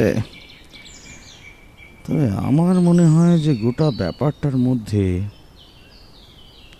আরও কিছু একটা রয়েছে। তুমি শুনলে না, যামিনীবাবু বললেন যে এ বাড়ির আশেপাশে কাউকে উনি ঘুরে বেড়াতে দেখেছেন। আর তাছাড়া আজ যামিনীবাবু যখন আমাদেরকে সমস্ত কথা বলছিলেন, তখন আমাদের দরজার বাইরে কেউ একজন আড়ি পেতে শুনছিল। ব্যাপারটা কি তুমি লক্ষ্য করেছো? ব্যোমকেশের এই কথাটায় আমি কিন্তু এবার অবাক হয়ে গেলাম। আমাদের ঘরের বাইরে থেকে কেউ আমাদের কথা শুনছিল, এটা তো আমি বুঝতে পারিনি। তাই বললাম, এই, তুমি সত্যি বলছো? হ্যাঁ অজিত, আমি সত্যি বলছি। তুমি বোধহয় খেয়াল করেছিলে যে আমি কথা শুনতে শুনতে দুবার দরজার দিকে তাকিয়েছিলাম, আর আমরা বাইরে আসার আগেই কেউ একজন দরজার সামনে থেকে বাইরের দিকে চলে গেল। যতদূর মনে হলো সামনের দিকে কোনো একটা ঘরে গিয়ে সে ঢুকেছিল, কিন্তু সেটা যে কে সেটা আমি বুঝতে পারিনি। কাল সকালে বাড়ির সবার সাথে একবার পরিচয় করতে হবে অজিত। তার আগে ব্যাপারটা নিয়ে কিছু ভাবার দরকার নেই। আর হ্যাঁ, রাতে একটু সজাগ থেকো, দেখো কোনো কিছু শুনতে পাও নাকি। যদি চোর এ বাড়িতে একবার এসেই থাকে আর সেই পাথরটা নিতে আসে, এবং যদি সে না পেয়ে থাকে, তাহলে সেটা নিতে সে আবার আসবে। আমার মনে হয় ব্যোমকেশ, কাল যে কাজের লোকটি আহত হয়েছে তার সাথে আমাদের একবার দেখা করা দরকার। দেখো, সে যদি কিছু দেখে থাকে বা বুঝতে পারে, তাহলে তার জবানবন্দি কিন্তু আমাদের সাহায্য করবে। সবটাই হবে অজিত, তবে আজ আর কিচ্ছু নয়। আজ একটা লম্বা ঘুম, তারপর কাল সকাল থেকে আমাদের কাজ শুরু করতে হবে। তবে প্রথমে কাজ হবে ওই যামিনী রায়ের বাবার এবং ঠাকুরদার কাগজপত্রগুলো ঘেঁটে যদি কিছু বার করা যায় সেটা দেখা। তারপর আমরা অন্য কিছু ভেবে দেখা যাবে। ব্যোমকেশের কথায় আমি নিজেও সম্মতি জানালাম। আমারও যে শরীর একটু ক্লান্ত লাগছিল না তা নয়, তাই একটু পরেই যখন রঘু আমাদের খেতে ডাকলো, তখন ব্যোমকেশ বলল আমাদের খাবারটা উপরের ঘরেই দিতে। তার এমন অদ্ভুত আচরণের কারণ আমি কিছুই বুঝতে পারলাম না। তবে মনে হলো সেই মুহূর্তে সবার সামনে যেতে চাইছে না, আর সেটাই স্বাভাবিক। কারণ ব্যোমকেশ যেখানে কেসটা নিয়ে তদন্ত করতে এসেছে তা তো অন্য কেউ জানে না, একমাত্র ভবানীবাবু ছাড়া।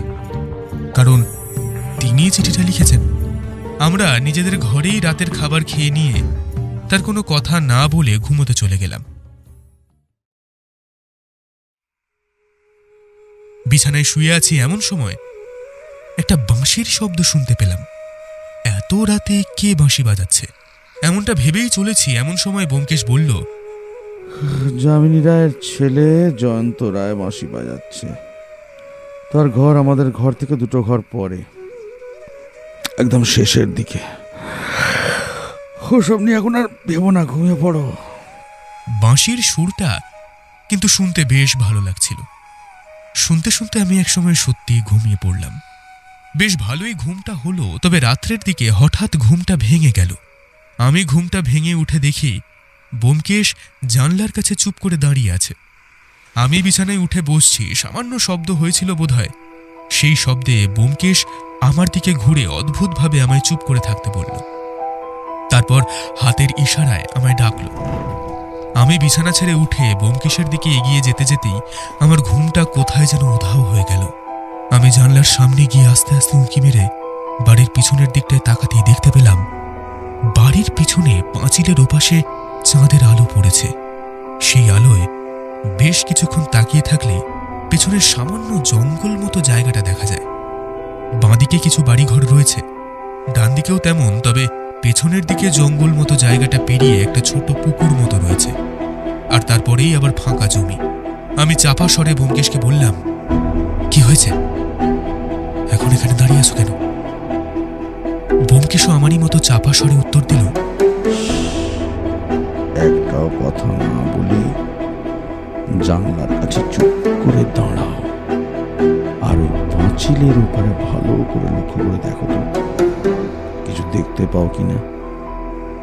আমি ভালো করে প্রাচীরের ওপারে তাকিয়ে প্রথমে কিছুই দেখতে পেলাম না, জঙ্গল আর ছায়া ছাড়া। তারপর মনে হলো জঙ্গলটা সেখানে সামান্য হালকা হয়েছে, সেখানে কি যেন একটা নড়াচড়া করছে। আরো ভালো করে কিছুক্ষণ দেখতে দেখতে আমার 2 চোখ গোল হয়ে এলো। ওইখানটায় 2 মানুষ বোধহয় দাঁড়িয়ে রয়েছে, তাদের নড়াচড়ার ছায়া আমরা দেখতে পাচ্ছি। আমি চাপা স্বরে ব্যোমকেশকে বললাম, ব্যোমকেশ, চোর। বুঝতে পারছি, কিন্তু আসলে চোর না ডাকাত সেটাই তো বুঝতে পারছি না। দলে যখন 2 জন রয়েছে তাহলে কিছু একটা পরামর্শ করছে, কারণ অনেকক্ষণ ধরে ওরা ওখানে দাঁড়িয়ে আছে, বুঝলে। শোনো, আমি একবার সামনের দিকের ব্যালকনির কাছ থেকে ঘুরে এসেছি। বাড়িতে কোথাও আলো জ্বলছে না। আলো জ্বলছে না যখন, তখন তাদের বাড়িতে ঢুকতে তো আপত্তি থাকার কারণ নেই। তারপরেও তারা দাঁড়িয়ে আছে মানে, এই 1 মিনিট, ওই দিকটা একবার ভালো করে দেখো তো। ব্যোমকেশের কথায় আমি এবার বাড়ির ডান দিকে তাকাতেই দেখতে পেলাম ডান দিকে পাঁচিলের ওপারের মাটির রাস্তা ধরে আরও একটা ছায়ামূর্তি এগিয়ে যাচ্ছে, ঠিক সেই পিছনের দিকে। আমি ব্যোমকেশের দিকে তাকিয়ে আছি, ব্যোমকেশ সেই দিকে তাকিয়ে আছে। বাড়ির পেছনের দিকের পাঁচিলটা গোল করে ঘুরলে সেই ছায়ামূর্তি গিয়ে পৌঁছবে ওই দুটো মূর্তির কাছে। এই তৃতীয় লোকটা আবার কে? কিছু জানি না যে, তুমিও যেখানে আমিও সেখানে। ওই লোকটা ওদেরকে কোনো একটা খবর দিতে যাচ্ছে। আমার মনে হয় ওই লোকটা এই বাড়ির কেউ হলেও হতে পারে অজিত। সর্বনাশ! কি বলছো কি? এই বাড়ির কেউ ওদের সাহায্য করছে? তা না হওয়ার কিছুই নেই। এখন চুপ করে দেখো, চুপ করে দেখা ছাড়া এখন কোনো রাস্তা নেই। ওরা যদি বুঝতে পারে যে আমরা ওদেরকে দেখছি, তাহলে ওখান থেকে ওরা পালিয়ে যাবে। চুপ করে দেখো। তৃতীয় ছায়ামূর্তিটা প্রাচীরের গা ঘেঁষে এগিয়ে গিয়ে ওই দুটো ছায়া মুহূর্তের মধ্যে কাছাকাছি পৌঁছতে লাগলো। কিন্তু পাঁচিলের গোল জায়গাটা পেরিয়ে ছায়ামূর্তিটা সেই দুটো ছায়ামূর্তির জঙ্গলের কাছাকাছি পৌঁছতেই হঠাৎ করে দুটো ছায়া মোড় থেকে চঞ্চল হয়ে পেছনের দিকে যেতে দেখলাম। আর তার সাথেই হঠাৎ করে একটা গুলির শব্দ শুনতে পেলাম। গুলির শব্দ হওয়ার সাথে সাথেই ব্যোমকেশের মুখটা কেমন যেন হয়ে গেল। সে দৌড়ে ঘর থেকে বেরিয়ে দরজা খুলে যেতে যেতে বলল, অজিত, অজিত বাড়ির ভেতরে গিয়ে এক্ষুনি দেখো যামিনীবাবু কোথায় আছেন, আর একবার পারলে ভবানীবাবুকে খবর দাও। আমি গোটা ব্যাপারটাই প্রথমে সামান্য সময়ের জন্য হতচকিত হয়ে গিয়েছিলাম। ব্যোমকেশ বাইরে বেরিয়ে ব্যালকনি বেয়ে সিঁড়ি দিয়ে নেমে যখন বাড়ির ভেতরে উঠোনের মধ্যে দিয়ে দৌড়ে যাচ্ছে, তখন হঠাৎ আমার মনে পড়ল ব্যোমকেশ কি রিভলভারটা সঙ্গে নিয়ে গেছে। আমি সিঁড়ি দিয়ে নেমে যামিনীবাবুর ঘরে গিয়ে দেখলাম যামিনীবাবু বিছানার উপর উঠে বসে চেঁচামেচি শুরু করেছেন। একটু পরেই ভবানীবাবু পাশের ঘর থেকে বেরিয়ে এলেন এবং আরও এক ভদ্রমহিলা বেরিয়ে এলেন। যত দূর সম্ভব উনি যামিনীবাবুর স্ত্রী। বাড়িতে দুজন কাজের লোক সবসময় থাকত, সে কথা পরে আমরা জেনেছিলাম। তারা বেরিয়ে এসেছিল, কিন্তু একজনকেই আমি দেখতে পেলাম না, আর সেটা হলো যামিনী রায়ের ছেলে। যদিও এখানে আসার পর তাকে আমরা একবারও দেখিনি, শুধু কাল রাত্রে তার বাঁশির শব্দ শুনেছিলাম। কিন্তু এত কিছু হওয়া, তাছাড়া গুলির শব্দ, এর পরেও সে নিজের ঘর থেকে বেরিয়ে এসে গিয়ে এটা দেখে কেমন যেন অবাক লাগলো। কি হয়েছে? কি হয়েছে? গুলির শব্দ শুনতে পেলাম বলে মনে হলো। হ্যাঁ, বাড়ির পেছনের দিকে দুটো ছায়ামূর্তিকে আমরা দেখতে পেয়েছি। আরও একটা ছায়ামূর্তি সেদিকেই এগিয়ে যাচ্ছে, সেটাও দেখেছি। তবে আর তারপরেই এই গুলির শব্দ। ব্যোমকেশ গেছে ব্যাপারটা দেখতে। আপনারা একটু শান্ত হন। সে কি গুলির শব্দ? এই কাল বাড়িতে চোর এসেছিল, আবার আজ গুলির শব্দ। এসব এসব কি হচ্ছে বলো তো? আর আমার ছেলে কোথায়? এই কথায় ভবানীবাবু বললেন, আপনারা ব্যস্ত হবেন না, আপনারা এখানে বসুন, আমি এক্ষুনি দেখে আসছি ছোটবাবু ঘরে আছেন নাকি। সবাইকে একটা ঘরে বসিয়ে দিয়ে আমরা বাইরে এলাম। ভবানীবাবু উপরের দিকে চলে গেল, ছোটবাবু অর্থাৎ জয়ন্ত রায়কে দেখতে গেলেন। আমি বাইরের দিকে বেরিয়ে দেখতে পেলাম বাইরের বড় গেটটা খোলা। বোধহয় দারোয়ানও ব্যোমকেশের সাথে গেছে। সেই দিকে দাঁড়িয়ে তাকিয়ে রয়েছি আর ভেবে চলেছি। এমন সময় ভবানীবাবু হন্তদন্ত হয়ে ছুটে এসে বললেন, ছোটবাবু ঘরে নেই, ছোটবাবু ঘরে নেই। হ্যাঁ, কিন্তু এত রাতে ও কোথায় যাবে? ভবানী, ভবানী তুমি এক্ষুনি যাও, এক্ষুনি গিয়ে দেখো। রাতে তো জয়ন্ত একা একা কোথাও বেরোয় না। কি হলো বলো তো আমার ছেলেটার? বলতে বলতে ভদ্রমহিলার গলার স্বর ধরে এলো। যামিনীবাবু একটা ধমকের মতো স্বরে বললেন, এখন কান্নাকাটি করার সময় নেই। ভবানী, ভবানী তুমি এক্ষুনি যাও, গিয়ে দেখো। ভবানীবাবু বাগানে নেমে গেটের দিকে যেতে শুরু করেছেন। আমি ভাবছি আমি এখানে থাকবো না ভবানীবাবুর সাথে যাব। এমন সময় দেখতে পেলাম দারোয়ান ছুটতে ছুটতে আসছে আর বলছে, খুন, খুন, ছোটবাবু খুন হয়েছে, ছোটবাবুর খুন হয়েছে। এই কথা শুনে ভদ্রমহিলা দুহাতে কান চেপে ধরে মাটির উপর বসে পড়লেন। যামিনী রায়ের মুখের দিকে তাকাতেই বুঝতে পারলাম তিনিও হঠাৎ করে যেন একটা ধাক্কা খেয়েছেন। কিন্তু ব্যাপারটা সামনে নিয়ে শুকনো গলায় বললেন, তুই ঠিক দেখেছিস? তুই ঠিক দেখেছিস তো? ছোটবাবুই তো। দারোয়ান প্রায় কাঁদতে কাঁদতে বলল, হ্যাঁ হ্যাঁ, ছোটবাবুই ছিল। ওই শহরের বাবু ছোটবাবুর কাছে বসে আছে, আপনারা এক্ষুনি চলুন। ভদ্রমহিলাকে নিয়ে যাওয়া গেল না। তিনি রীতিমতো অসুস্থ হয়ে পড়েছিলেন। তাই জন্যেই বাড়ির 2 কাজের লোকের জিম্মায় তাকে রেখে দেওয়া হলো। এমনকি যামিনী রায়কেও সেখানে রেখে দেওয়া হলো। আমি ভবানীবাবু ছুটে গেলাম। দারোয়ান সেখানে দাঁড়িয়ে রইল। আমরা যেতেই ভবানীবাবু বললেন, কিন্তু ছোটবাবু হঠাৎ বাড়ির বাইরে গেলেন কি করে? আর তাছাড়া তার উপর গুলি চালাবেই বাকি। আমি আর ব্যোমকেশ জানলা থেকে বাড়ির পেছনের দিকে দুজনকে দাঁড়িয়ে থাকতে দেখেছিলাম। আমার মনে হয় তাদের মধ্যেই কেউ একটা গুলি চালিয়েছে। আর তোমাদের ছোটবাবু মানে জয়ন্ত রায় হয়তো তাদের দেখার জন্যই সেখানে গিয়েছিলেন। কথা বলতে বলতে আমরা বাড়ির পাঁচিলটা পেরিয়ে সেইখানে আসতেই দেখতে পেলাম ব্যোমকেশ মাটির উপর বসে আছেন, আর তার 2 হাতের মধ্যে একজন শুয়ে। ভবানীবাবু স্বর্ণপুরের টর্চ এনেছিলেন। সেই টর্চের আলো জ্বালতেই দেখা গেল ভদ্রলোকের গুলিটা লেগেছে বুকের একদম বাঁ পাশে, সামান্য উঁচুতে। একটুর জন্য ভদ্রলোক বেঁচে গেছে, আর তার হাতের উপরে গুলিটা লেগে আছে। আমাদের দেখেই ব্যোমকেশ বলল, অজিত, অজিত, তাড়াতাড়ি ওনাকে ধরো। এক্ষুনি ওনাকে নিয়ে ঘরে যেতে হবে, তারপরে তুমিকে পার করার ব্যবস্থা করতে হবে, না হলে কিন্তু সমস্যা হবে। ভদ্রলোক অজ্ঞান হয়ে পড়েছেন। আমাকে ধরতে হলো না। ভবানীবাবু আর ব্যোমকেশ মিলে তাকে তুলে নিয়ে এলো বাড়ির ভেতরে। তাকে দেখেই যামিনী রায় কিন্তু শক্ত চোখে তাকিয়ে রইলেন। তাকে একটা ঘরে নিয়ে গিয়ে গরম জল এনে তার জামাকাপড় খুলে ক্ষতস্থান মুছে দেওয়ার চেষ্টা করা হলো, কিন্তু গুলি বার করার কোনো প্রচেষ্টা কিন্তু হলো না দেখে যামিনী রায় ভবানীবাবুকে বললেন, ভবানী, ভবানী, তুমি যাও, যদু কবিরাজকে ডেকে আনার ব্যবস্থা করো। দেখো দেখো, সে যদি গুলিটা বার করতে পারে। সমস্ত ব্যবস্থা করে দিয়ে ব্যোমকেশ আমায় ডেকে নিয়ে আমাদের ঘরে চলে এসেছিল। ঘরে এসে ব্যোমকেশ বলল, আমি যখন দারোয়ানকে নিয়ে ছুটে গেলাম, সেই দুজন এই জয়ন্ত রায়ের কাছে এসেছিল কিছু একটা দেখার জন্যে, আর আমাদেরকে দেখেই তারা পালিয়ে যায়। তবে আমার সন্দেহ হচ্ছে যে জয়ন্ত রায় কিছু একটা অনুমান করতে পেরেছিল, আর তার জন্যেই ওই পেছনে গিয়েছিল। কিন্তু ব্যাপারটা তো সেটা নাও হতে পারে। এমনও হতে পারে যে উনিও আমাদের মতো দেখতে পেয়েছিলেন ওই দুজনকে, তাই বাড়ি থেকে বেরিয়ে গিয়েছিলেন। সেটাও হতে পারে অজিত। তবে তাড়াহুড়োয় আমি পিস্তলটা না নিয়েই চলে গেছিলাম, না হলে একটাকে ঠিক ধরতে পারতাম। তবে একটা সন্দেহ থেকেই যাচ্ছে, যদি কাল চুরিটা হয় তাহলে তাহলে তারা আজ আবার কি করতে এসেছে? অজিত, যামিনী রায়ের বাবার এবং ঠাকুরদার কাগজপত্র এবং ডায়েরিটা না পড়া পর্যন্ত কিচ্ছু বোঝা যাবে না, কিচ্ছু না। আমিও ব্যোমকেশের কথায় সায় দিলাম, কিন্তু এই মুহূর্তে এইসব নিয়ে ভাবতে আমার একটুও ভালো লাগছিল না। তাই বললাম, চলো ব্যোমকেশ, একবার দেখি জয়ন্ত রায়ের কি অবস্থা। দেখে তো মনে হলো গুলিটা বার করে নিতে পারলেই চিন্তার কিছু নেই, তবে ভদ্রলোক যে অজ্ঞান হয়ে রয়েছেন। গুলিটা লাগার জন্যে ভয়ে হয়তো জ্ঞান হারিয়ে ফেলেছেন, তবে আমার মনে হয় না যে চিন্তার তেমন কিছু আছে। হাতের অনেকটা উপরে গুলিটা লেগেছে।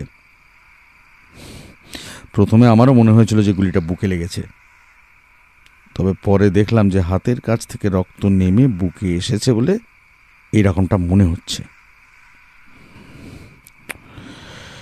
একটু সাবধান থাকতে হবে। এই প্রতিপক্ষ কিন্তু খুব একটা সহজ নয়। চলো নিচে গিয়ে দেখি। আমরা নিচে গিয়ে দেখি একজন কবিরাজ মতো কেউ এসেছে। গুলি বার করা হয়েছে, সেটা রয়েছে বিছানায় শুয়ে থাকা জয়ন্ত রায়ের পাশে একটা ছোট্ট স্টিলের বাটির মধ্যে। ভদ্রলোক ব্যান্ডেজ করে দিয়েছে এবং কিছু ওষুধ দিয়েছেন বোধহয়। জয়ন্ত রায় এখন বিশ্রাম নিচ্ছে। সেই ঘরের একমাত্র চন্দ্রাদেবী ছাড়া আর কেউই রইল না, বাকি সবাই বেরিয়ে এলো বাইরে। আপনার সাথে আমার কিছু কথা আছে ভবানীবাবু, যদি একটু। হ্যাঁ হ্যাঁ, অবশ্যই, আসুন। অজিত, তুমি এখানেই থাকো, যামিনীবাবুর কাছে থাকো, ওনার ভালো লাগবে। উনি বোধহয় একটু অসুস্থ বোধ করছেন। আচ্ছা না, তুমি বরং একটা কাজ করো, তার ঘরে চলে যাও, গিয়ে বলো যে আমি এক্ষুনি আসছি। আমি আর কি করি?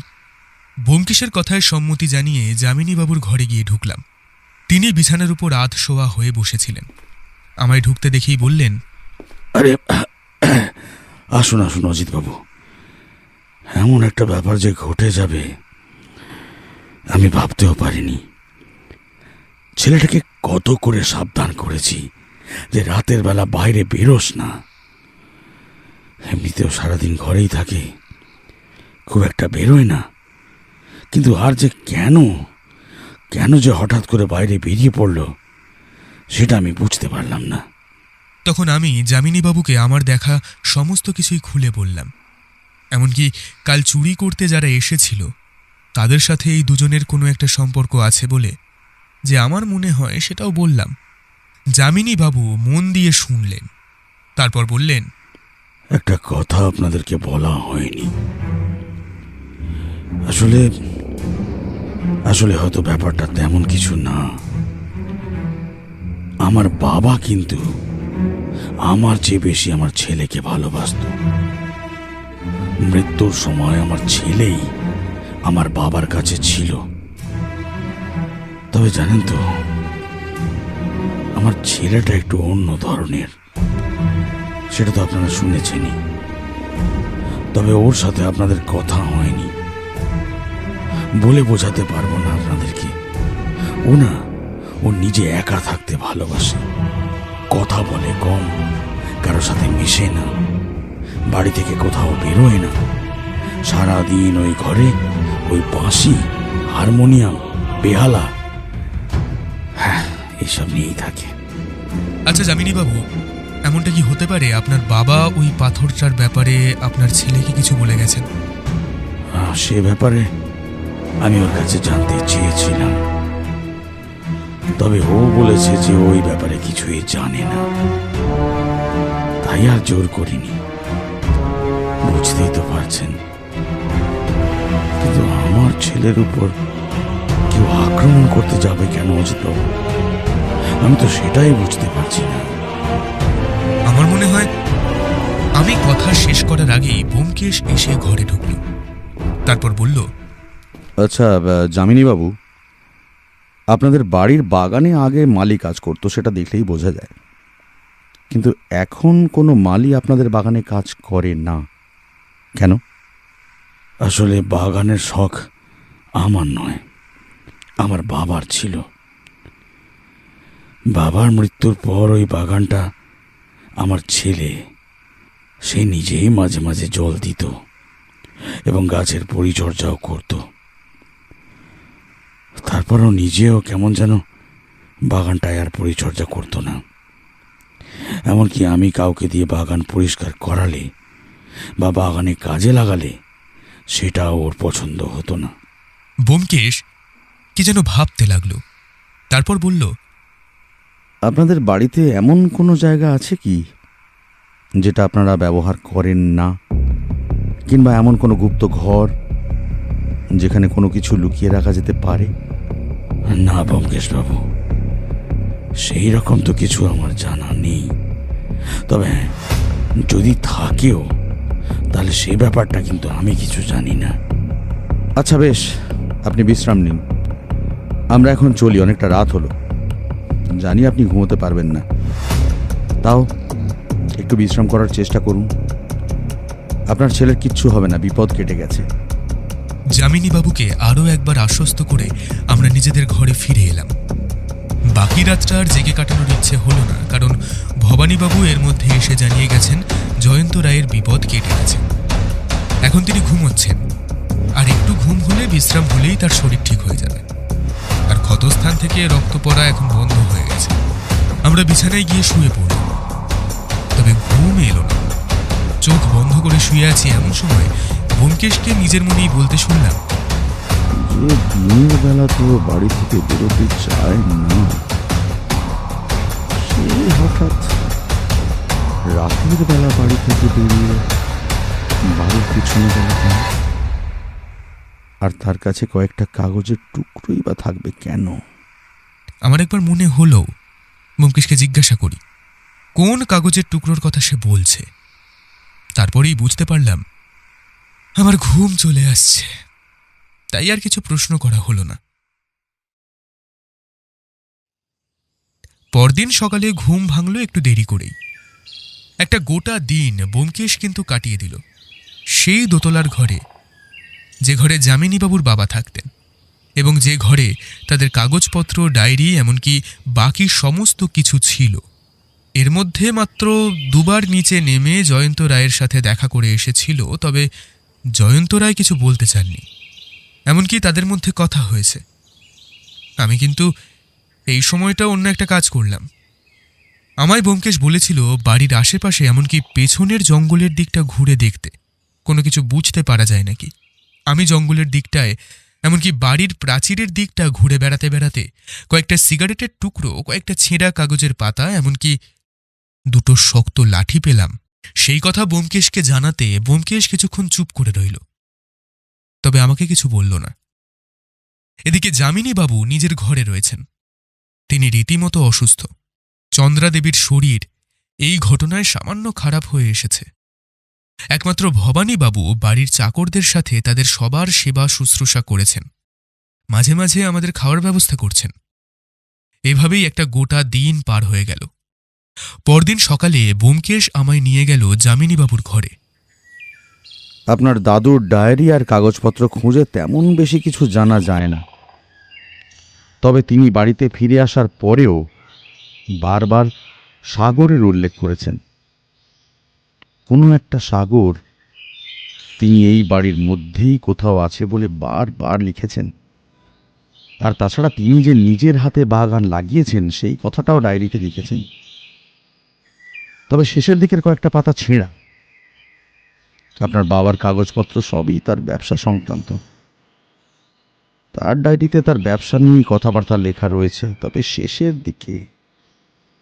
শেষের দিকে তিনি না বললেও কোনো একটা অমূল্য জিনিসের কথা তিনি লিখেছেন, যেটা তিনি তার সবচেয়ে কাছের মানুষকে দিয়ে গেছেন, অথচ সেটা সে জানবে না। যামিনীবাবু অবাক হয়ে বললেন, আমার বাবার কাছের মানুষ বলতে আমার বাবা, মানে আমার ছেলেকেই সব থেকে বেশি ভালোবাসতেন। এমনকি মৃত্যুর সময়ও আমার ছেলেই তার কাছে ছিল। তিনি সরাসরি তাকে এই পাথরটা দিয়ে যাবেন না, কারণ তাতে বাকি সকলেই জানতে পেরে যাবে। কোনো গুপ্ত উপায়ে তিনি পাথরটা আপনার ছেলের কাছেই রেখে গেছেন, আর ওই পাথরটা খুঁজে পেলেই সেই পাথরটা দিয়ে এমন একটা সিন্দুক খোলা যাবে যার মধ্যে অমূল্য কিছু রয়েছে।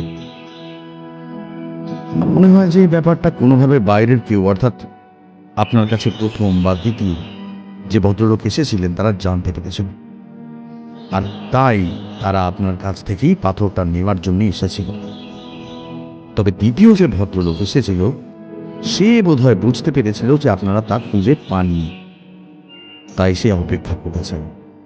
আর যখন বুঝতে পেরেছে যে আপনাদের মধ্যে কেউ পাথরটা খুঁজে পেয়েছে, তখন সে আপনাদের বাড়িতে চুরির চেষ্টা চালিয়েছে, কিন্তু সফল হতে পারেনি।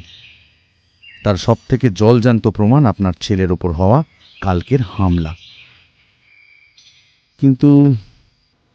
কিন্তু সে কেন রাত্রে ওখানে গিয়েছিল সে কথা কিন্তু আমাদেরকে না বললে এই কাজটাতে আমরা বিশেষ এগোতে পারব না। মানে আপনি বলতে চাইছেন যে ওই পাথরটা আর ওই পাথরটা দিয়ে খুলতে পারার মতো সিন্দুক দুটোই এই বাড়িতেই আছে? আমি সেই ব্যাপারে অনেকটাই নিশ্চিত। আপনার বাড়ির ওপর রাতের বেলা নজর রাখা হয়, তার প্রমাণ অজিত পেয়েছে, আর জায়গাটা আমি নিজেও দেখেছি। আর তাছাড়া আপনি নিজেও বলেছেন যে আপনার বাড়ির ওপর রাতের বেলা কেউ নজর রেখে চলেছে, আর তারাই চুরি করার চেষ্টা করেছে। আরেকটা ব্যাপার আছে, আপনার বাড়ির বাগানের পশ্চিম দিকে কিছুটা জায়গা মাটি খোঁড়ার মতো হয়ে রয়েছে। আমার মনে হয় না যে আপনাদের কেউ সেখানে মাটি খুঁড়তে গেছেন, অর্থাৎ বাইরের কেউ এসে মাটি খুঁড়েছে। আর তার একটাই কারণ হতে পারে, বাইরের কেউ বুঝতে পেরেছে যে এই বাড়িতে কোথাও রয়েছে সেই সিন্দুক, আর সেই কারণে তারা কোনো একটা কিছুর ওপর নির্ভর করে ওখানে মাটি খুঁড়েছে। তবে হ্যাঁ, কাজ শেষ করতে পারেনি। তবে আমার মনে হয় যে এই কাজে আপনার বাড়ির কেউ তাদের সাহায্য করে চলেছে। যামিনী বাবু এই কথায় অবাক হয়ে বললেন, না না না, আমার এই বাড়ি থেকে কেউ তা হতে পারে না ব্যোমকেশবাবু। এবারে সবাই বিশ্বস্ত। তাও হতে পারে। তবে আমি এর মধ্যে একটা কাজ করেছি। আপনার ছেলের সাথে কথা বলার চেষ্টা করেছি। তবে সে যদি আমাদের সাথে কথা বলে তাহলে হয়তো এই সমস্যার সমাধান আমরা অনেকটাই করতে পারব। দেখুন, এই বাড়িতে যদি সেই সিন্দুকটা কোথাও লুকোনো থাকে তাহলে সেটা বাইরে বার না করা পর্যন্ত এই বাড়িতে চুরির চেষ্টা কিংবা আপনাদের উপর আক্রমণ কিন্তু হতেই থাকবে। এখন গোটা গ্রাম খুঁজে বাইরে থেকে কারা এসেছে সেটা বার করতে পারলে আমরা নিশ্চয়ই তাদেরকে ধরতে পারবো। তবে তাতে কিন্তু সমস্যার ঠিক সমাধান হবে না। এবারে আপনি যা ভালো মনে করেন তাই হবে। হ্যাঁ, আমরা এখন আমাদের ঘরে যাচ্ছি। আপনার ছেলে যদি আমাদের সাথে কথা বলতে রাজি হয় তাহলে আমাদেরকে ডাকবেন, কারণ তার সহযোগিতা ছাড়া আমরা এখন কিছুই করতে পারবো না। যামিনী বাবুর ঘরের বাইরে এসে দেখা গেল ভবানীবাবু এই ঘরের দিকেই আছেন। তাকে দেখে ব্যোমকেশ বলল, কাজ হয়েছে ভবানীবাবু। ভবানীবাবুর মুখে একটা সামান্য হাসির আভাস দেখা গেল। আমি বুঝতে পারলাম ব্যোমকেশ এর মধ্যেই ভবানীবাবুর সাথে মিলে কোনো একটা পরিকল্পনা তৈরি করে ফেলেছে। কিন্তু সেটা যে কি তা আমি ধারণা করতে পারলাম না।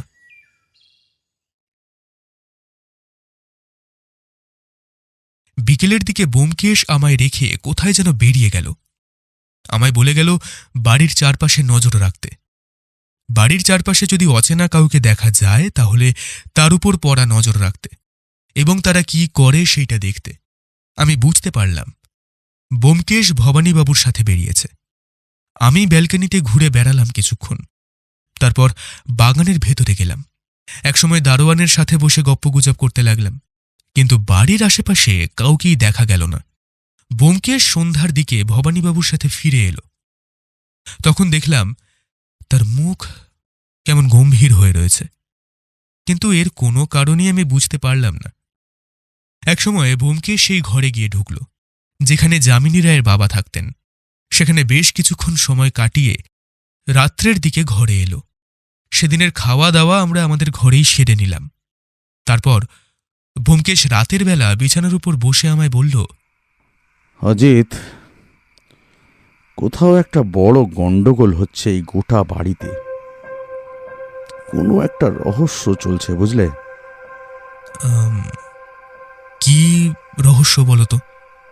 যেদিন এই বাড়িতে চোর এসেছিল সেদিন যে কাজের লোকটি আহত হয় তার সাথে আমি কথা বলেছি। সে একটা অদ্ভুত কথা আমাকে বলেছে। সে বাড়িতে চোর ঢুকেছে বুঝতে পেরে যখন দোতলায় যায় তখন তার পেছনের দিক থেকে কেউ তার মাথায় আঘাত করে, অথচ সে যখন সিঁড়ি দিয়ে উপরে উঠেছিল তখন সেখানে কিন্তু একমাত্র সে ছাড়া আর কেউ ছিল না। আর চোর যদি ইতিমধ্যেই উপরে বোতলের ঘরে গিয়ে ঢোকে তাহলে তাকে পেছন থেকে আঘাত করবে কে? আর সে দোতলায় ঘরের সামনে গিয়ে দরজা খোলা দেখলে কাউকে কিন্তু দেখতে পায় না। এমন তো হতেই পারে যে চোর উঠে তার পেছনের দিকে কোথাও লুকিয়েছিল, তারপর তাকে সামনে দেখতে পেয়ে তার মাথায় আঘাত করে পালিয়ে যায়। সেটা হতে পারে না, কারণ তার মাথায় আঘাত করার সাথে সাথেই তার চিৎকার শুনে সিঁড়ি দিয়ে ভবানীবাবু উপরে উঠে যান। তিনি কিন্তু কাউকে নিচে নেমে আসতে দেখেননি। তার মানে তুমি কি বলতে চাইছো? তার মানে এটাই হতে পারে যে তার মাথায় যে আঘাত করেছিল সে এই বাড়ি দিকে। সে আঘাত করে তারপর নিজের ঘরে চলে যায় যাতে তাকে কেউ সন্দেহ করতে না পারে। আরো একটা ব্যাপার আছে, কাজের লোকটি দোতলার ঘরের কাছে আহত হয়।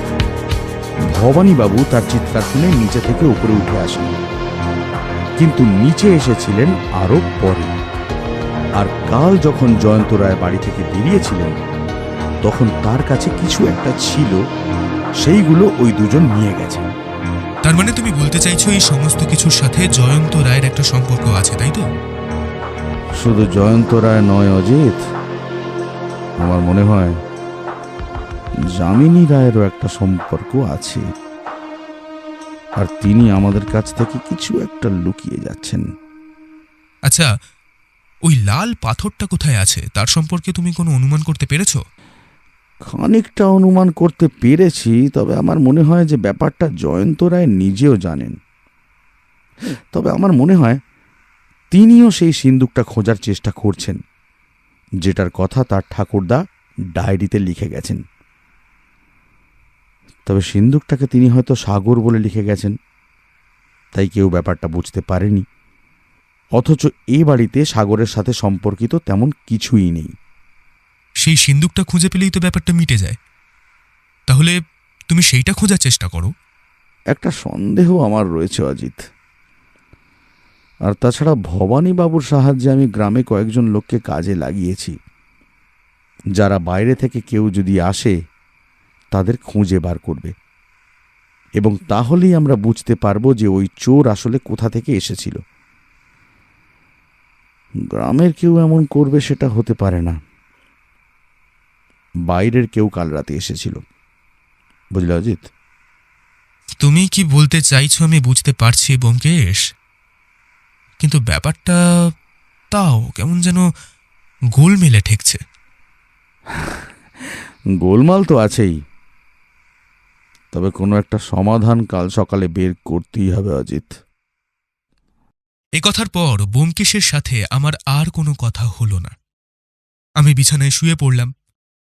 তবে ব্যোমকেশকে দেখলাম অনেক রাত পর্যন্ত ডায়েরিটা খুলে কি যেন লিখছে, নিজের মনেই কিছু কথাবার্তা বলে চলেছে। আমি বুঝতে পারলাম কেসটা নিয়ে রীতিমতো গভীরভাবে কিছু ভেবে চলেছে, আর আমারও মনে হচ্ছিল কেসটায় কোথাও যেন কিছু একটা মিলছে না। এসব ভাবতে ভাবতে কখন যে ঘুমিয়ে পড়েছি মনে নেই। পরদিন সকালে ব্যোমকেশ আমায় ডেকে তুলল, তারপর বলল, চলো তো অজিত, একবার জয়ন্ত রায়ের সাথে কথা বলার চেষ্টা করে দেখি।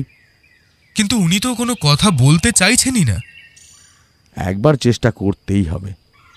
আমার মনে হচ্ছে যে ওনার সঙ্গে কথা বললেই সমাধান বেরিয়ে আসবে। চলো। আমরা যখন জয়ন্ত রায়ের ঘরে পৌঁছালাম তখন তিনি বিছানায় শুয়ে আছেন। দরজা ভেজানো ছিল।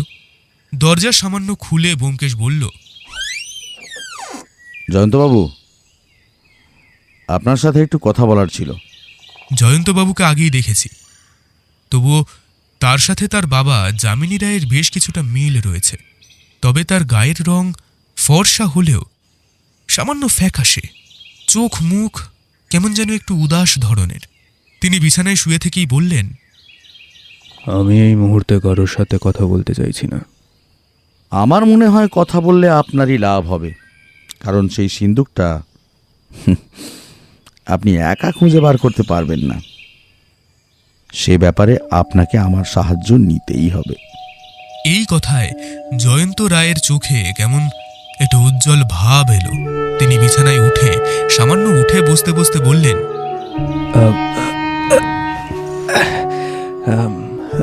ভেতরে আসুন, ভেতরে আসুন। আমরা ভেতরে ঢুকতেই জয়ন্ত রায় বললেন, দরজাটা বন্ধ করে দিন। আমি দরজা বন্ধ করে দিতেই ব্যোমকেশ আর আমি জয়ন্ত রায়ের বিছানার এক পাশে বসলাম। জয়ন্ত রায় বেশ কিছুক্ষণ আমাদের দিকে তাকিয়ে থেকে বললেন, বলুন, কি জানতে চান?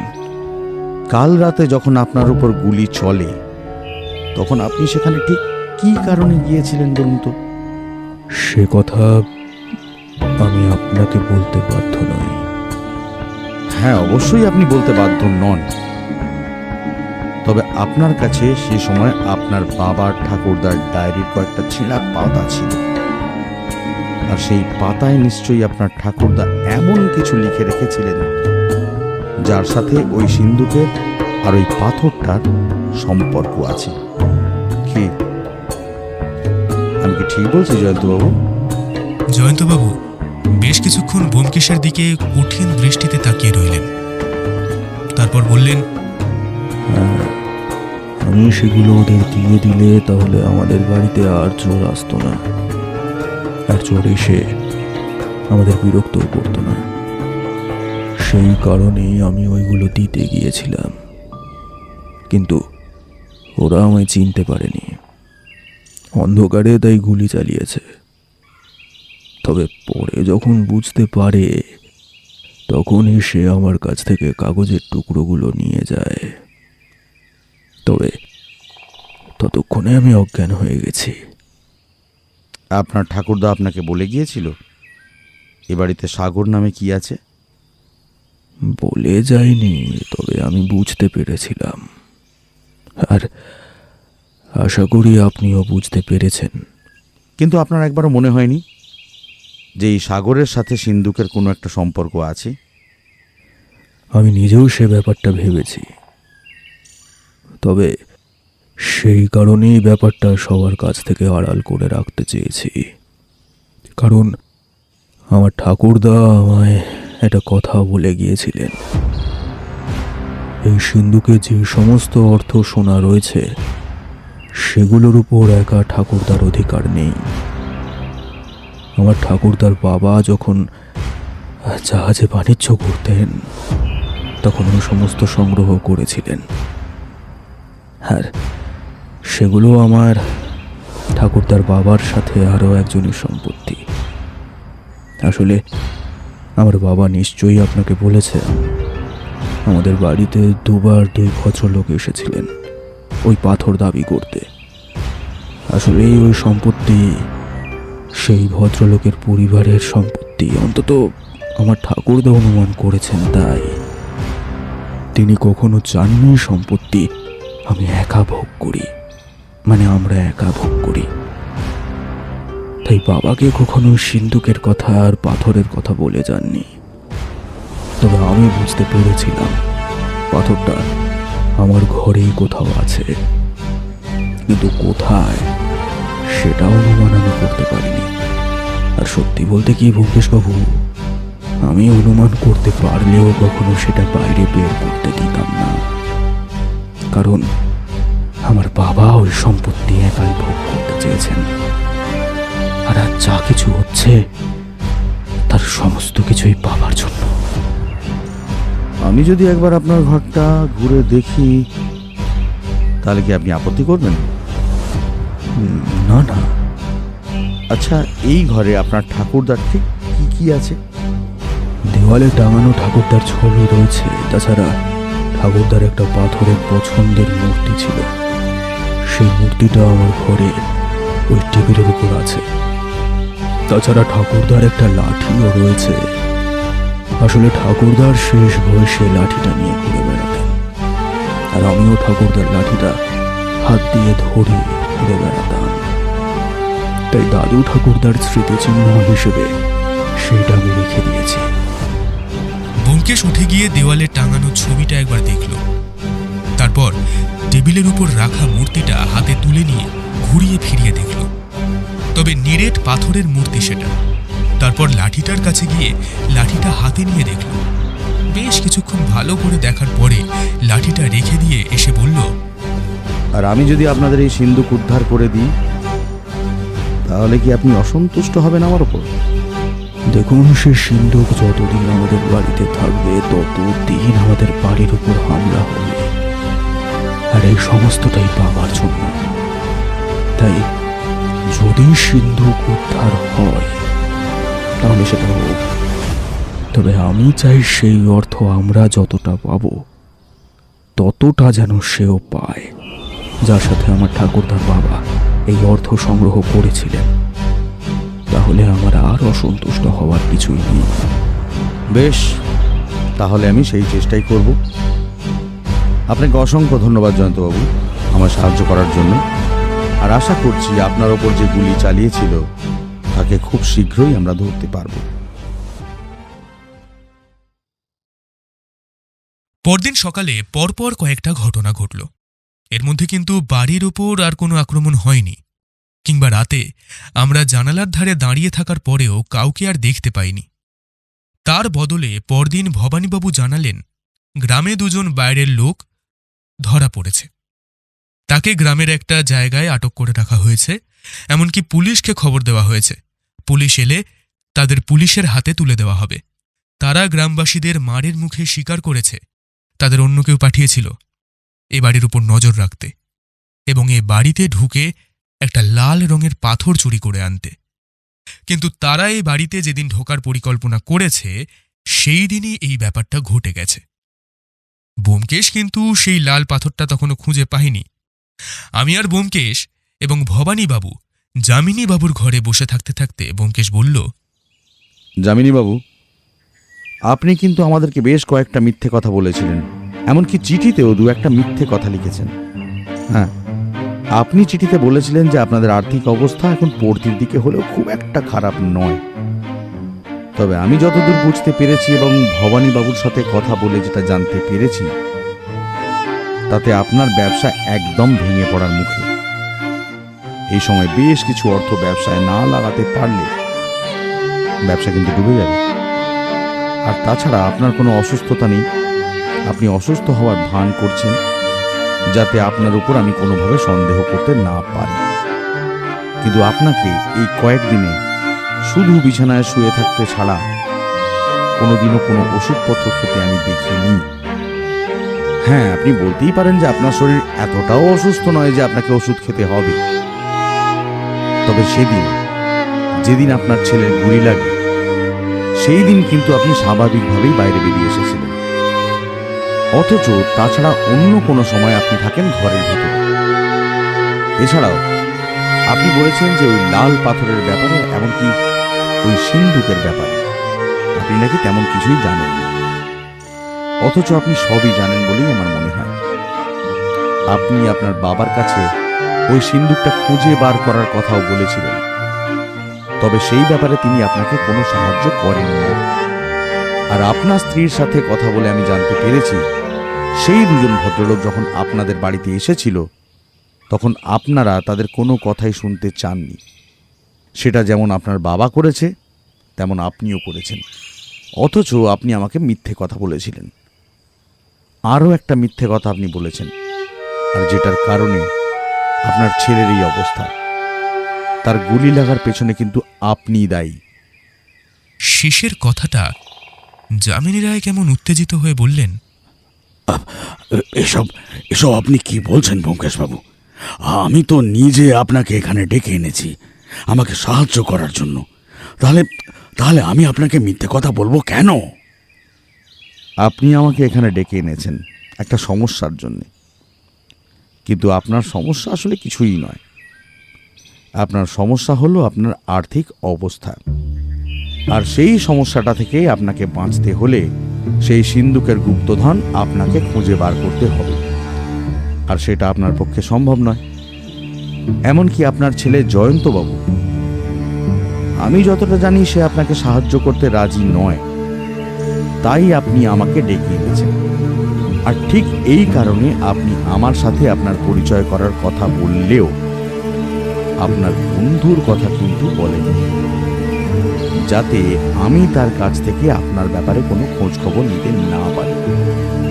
তাছাড়া আরও কয়েকটা ব্যাপার ছোট ছোট রয়েছে যেগুলোর জন্য আপনাকে সন্দেহ করা যায় যে আপনি নিজের স্বার্থ চরিতার্থ করবার জন্যে আমায় এখানে ডেকেছেন। হ্যাঁ হ্যাঁ হ্যাঁ, আমি করেছি। আমি নিজের ব্যবসা বাঁচানোর জন্য, আমার পরিবারকে বাঁচানোর জন্যে আপনাকে এখানে ডেকে এনেছি। আমি ওই সিন্দুকটা খুঁজে পেতে চাই।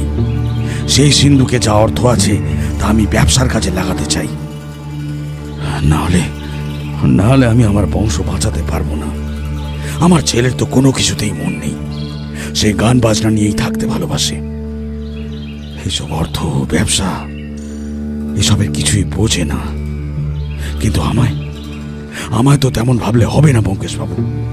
আমার তো আমার ভালোটা বুঝতে হবে। আপনিই বলুন। আর সেই কারণেই আপনি সিন্দুকের কথা আর ওই পাথরের কথা বাইরের একজনকে বলেছিলেন। তবে আপনি যখন সিন্দুক খুঁজে পাননি তখন সে আপনার কথা মানতে রাজি হলো না। আর আমার মনে হয় যে আপনি তার কাছ থেকে বেশ কিছু টাকাও নিয়েছেন, আর সেই কারণে আপনার বাড়ি থেকে পাথর আর ওই সিন্দুক চুরি করার জন্যে সে নিজেই লোক পাঠিয়েছে, আর সেই লোকের হাতে আপনার ছেলে আহত হয়েছে। কি আমি কি ঠিক বলছি যামিনী বাবু?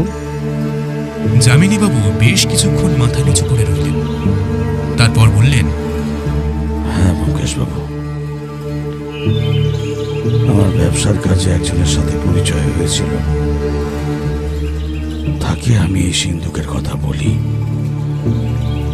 আর এটাও বলি যে সেটা খুঁজে পেলে তাকে আমি সেখান থেকে কিছু অর্থ দেব। এই কথা বলে তার কাছ থেকে আমি কিছু টাকাও নিয়েছিলাম ব্যবসা বাঁচানোর জন্য। কিন্তু পরে যখন আমার ছেলে আমার সাহায্য করতে রাজি হয় না, তখন আমি বিপদে পড়ে যাই। কিন্তু সে কোনো না কোনোভাবে ওই সিংহ উদ্ধারের চেষ্টা চালাতে থাকে। দ্বিতীয়বার আমার বাড়িতে যে এসেছিল সে আর অন্য কেউ নয়, তারই একজন চেনা লোক। কিন্তু তখন আমরা কিছুই করতে পারিনি। তারপর আমার শেষ আসিয়েছে এই মাত্র কয়েকদিন আগেও। আমি ভয় পেয়ে আপনাকে ডেকে পাঠাই ব্যোমকেশ বাবু। কাজটা কিন্তু আপনি ভালো করেননি যামিনী বাবু। আপনার বাবা, আপনার ঠাকুরদা কেউ চাননি এই অর্থ নিজে একা ভোগ করতে। তাই তারা কখনোই আপনাদের এই অর্থের খোঁজ দিয়ে যেতে চাননি, আর আপনার ছেলেও সেটা চায়নি, কিন্তু আপনি চাইলেন। ব্যোমকেশ বাবু, আপনি ওই অর্থটা উদ্ধার করে দিন। ব্যোমকেশ বাবু, না হলে আমি ভীষণ বিপদে পড়ে যাব। আমার সাহায্য করুন ব্যোমকেশ বাবু, আমাকে সাহায্য করুন। বেশ, আমি আপনাকে সাহায্য করব, তবে ওই সিন্ধুক খুঁজে বার করে আমি কিন্তু সেটা তুলে দিয়ে যাব আপনার ছেলের হাতে। তারপর সে যা ভালো বুঝবে তাই করবে। সেই বাড়ি থেকে বেরিয়ে আমরা এসে দাঁড়ালাম বাড়ির সামনের বাগানের মাঝখানে। আমি, ব্যোমকেশ, ভবানীবাবু, জয়ন্ত রায়, যামিনীবাবু, চন্দ্রাদেবী, এমনকি বাড়ির কাজের লোকরাও সেখানে রয়েছে। ব্যোমকেশের নির্দেশে দারোয়ান একটা কোদাল কোথা থেকে জোগাড় করে আনলো। তারপর বাগানের ঠিক মাঝখানে, যেখানে একটা গাছ মরে শুকিয়ে গেছে, সেই জায়গাটায় ব্যোমকেশ খুঁড়তে বলল। বেশ কিছুক্ষণ খোঁড়ার পর জায়গাটা গভীর হয়ে এলো। তারপর ব্যোমকেশ বেশ কিছুক্ষণ বাগানটার চারপাশে ঘুরে বেড়ালো। তারপর সেই জায়গাটার বদলে অন্য আরেকটা জায়গা খুঁড়তে বলল। তারপর একসময় জয়ন্ত রায়ের দিকে তাকিয়ে বলল, জয়ন্তবাবু, একটা কথা বলুন তো, আপনি তো আপনার ঠাকুরদার সাথে মাঝে মধ্যেই বাগানে গেছেন। ঠিক কোন গাছটার কাছে আপনার ঠাকুরদা বেশিরভাগ সময় যেতেন আপনার মনে আছে? জয়ন্ত রায় বেশ কিছুক্ষণ বাগানের দিকে তাকিয়ে রইলেন।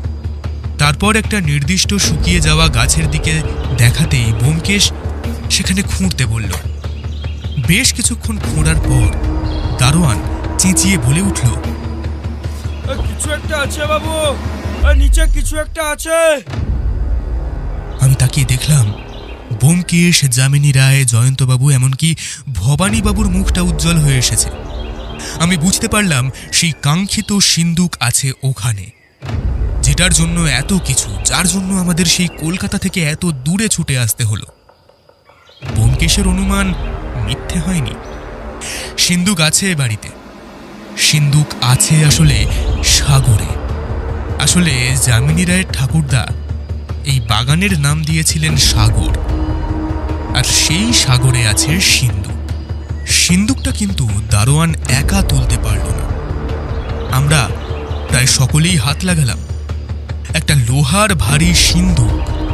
সেই সিন্ধুকটা তুলে এনে বাগানের একপাশে রেখে দেখা গেল তার চাবির জায়গায় গোল ফুটো মতো। আসলে এটা সেই পাথরটা দিয়ে খুলতে হবে। এবার জয়ন্ত রায় ব্যোমকেশের দিকে তাকিয়ে বললেন,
যদি সেটা আপনি গ্রহণ করেন।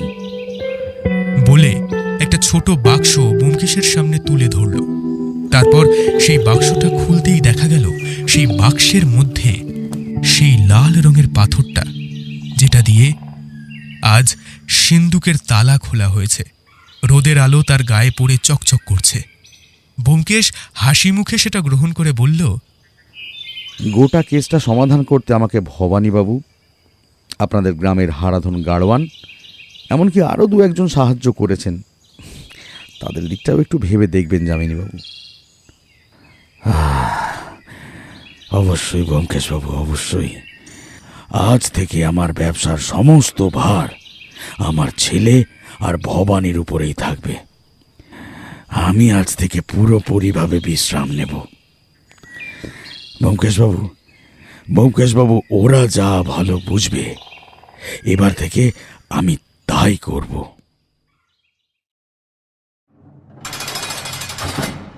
রায়বাড়ি থেকে বেরিয়ে আসার জন্য গেটের কাছে এসেছি। দারোয়ান আমাদের বলল, কি খেল দেখালেন বাবু, গুপ্তধন উদ্ধার করে দিলেন, আর সেই চোরগুলো ধরা পড়লো। আপনাদের জবাব নেই বাবু। একটু দাঁড়িয়ে যান, আমি হারাধনকে ডেকে আনি, আপনাদের নদীর ঘাটে পৌঁছে দেবে। হারাধনের সেই গরুর গাড়িতে করে আমরা নদীর ঘাটে পৌঁছালাম। হারাধন পথে আস্তে আস্তে আমায় বলল, ব্যোমকেশ নাকি তার বাড়িতে গিয়েছিল। আসলে সেই দুটো লোককে ধরার জন্য ব্যোমকেশ হারাধনের সাহায্য নিয়েছিল। নদীর ঘাটে হারাধন আমাদের ছেড়ে দিয়ে যখন ফিরে এলো, তখন ব্যোমকেশকে একটা প্রশ্ন করলাম। সবই তো বুঝলাম ব্যোমকেশ, যে এই গোটা ব্যাপারটা গুপ্তধনের, আর সেটাকে আমরা ভেবে বসেছিলাম চুরির। তবে একটা প্রশ্ন আমার মনে যে থেকেই যাচ্ছে, তুমি ওই লাল রঙের কথাটা কোথায় পেলে? ব্যোমকেশ হাসতে হাসতে বলল, এই পাথরটা পাওয়ার ঘটনাটা না বড় অদ্ভুত অজিত। সেদিন যখন জয়ন্ত রায়ের ঘরে তার ঠাকুরদার লাঠিটা হাতে নিয়ে সামান্য ঘুরিয়ে দেখছি, হঠাৎ দেখি তলার দিকে একটা জায়গায় মট করে একটা শব্দ হলো। আমি বুঝতে পারলাম যে তলার দিকে আসলে একটা পেঁয়াজ রয়েছে। তখন তোমাদের দিক থেকে সামান্য ঘুরে জানলার কাছে এসে পেঁয়াজটা খুলতেই বুঝতে পারলাম ভেতরে সামান্য কিছুটা জায়গা ফাঁকা, আর সেটা উপর করতেই পাথরটা আমার হাতে এসে পড়ল। বাকি সমস্তটা আগেই অনুমান করেছিলাম। তবে আমার কি মনে হয় জানো, আমার মনে হয় যে সাহায্যের প্রয়োজন হতো না, যদি না জয়ন্তবাবু আর যামিনী বাবুর মধ্যে সম্পর্কটা ভালো থাকতো। একটু কষ্ট করলেই তারা সাগর মানে যে ওই বাগানের কথা বলা হয়েছে, আর ওই বাগানে যে গুপ্তধন রয়েছে সেটা বুঝতেই পারতেন। শুধু শুধু যামিনী বাবু বাইরের কয়েকজনের সঙ্গে ওটা নিয়ে আলোচনা করে বসলেন, আর সেই জন্যই চুরি আর বাড়িতে হামলা। বুঝলে অজিত, এর জন্যই বোধহয় বলে যে অন্তত কাছের মানুষগুলোর সাথে সমস্ত কিছু খুলে বলা দরকার, তাদের কাছ থেকে কোনো কিছুই আড়াল করতে নেই। কি বলো? তা না হয় বুঝলাম, কিন্তু আমাদের কিন্তু সুন্দরবন ভালোভাবে ঘোরাই তো হলো না। হ্যাঁ, বাড়ি ফিরে যাই। তারপর কিন্তু পরের বার একটা ভালো কোথাও ঘুরতে যাওয়ার প্ল্যান করতেই হবে। ব্যোমকেশ আমার দিকে তাকিয়ে একটা হাত তুলে বলল, তথাস্তু।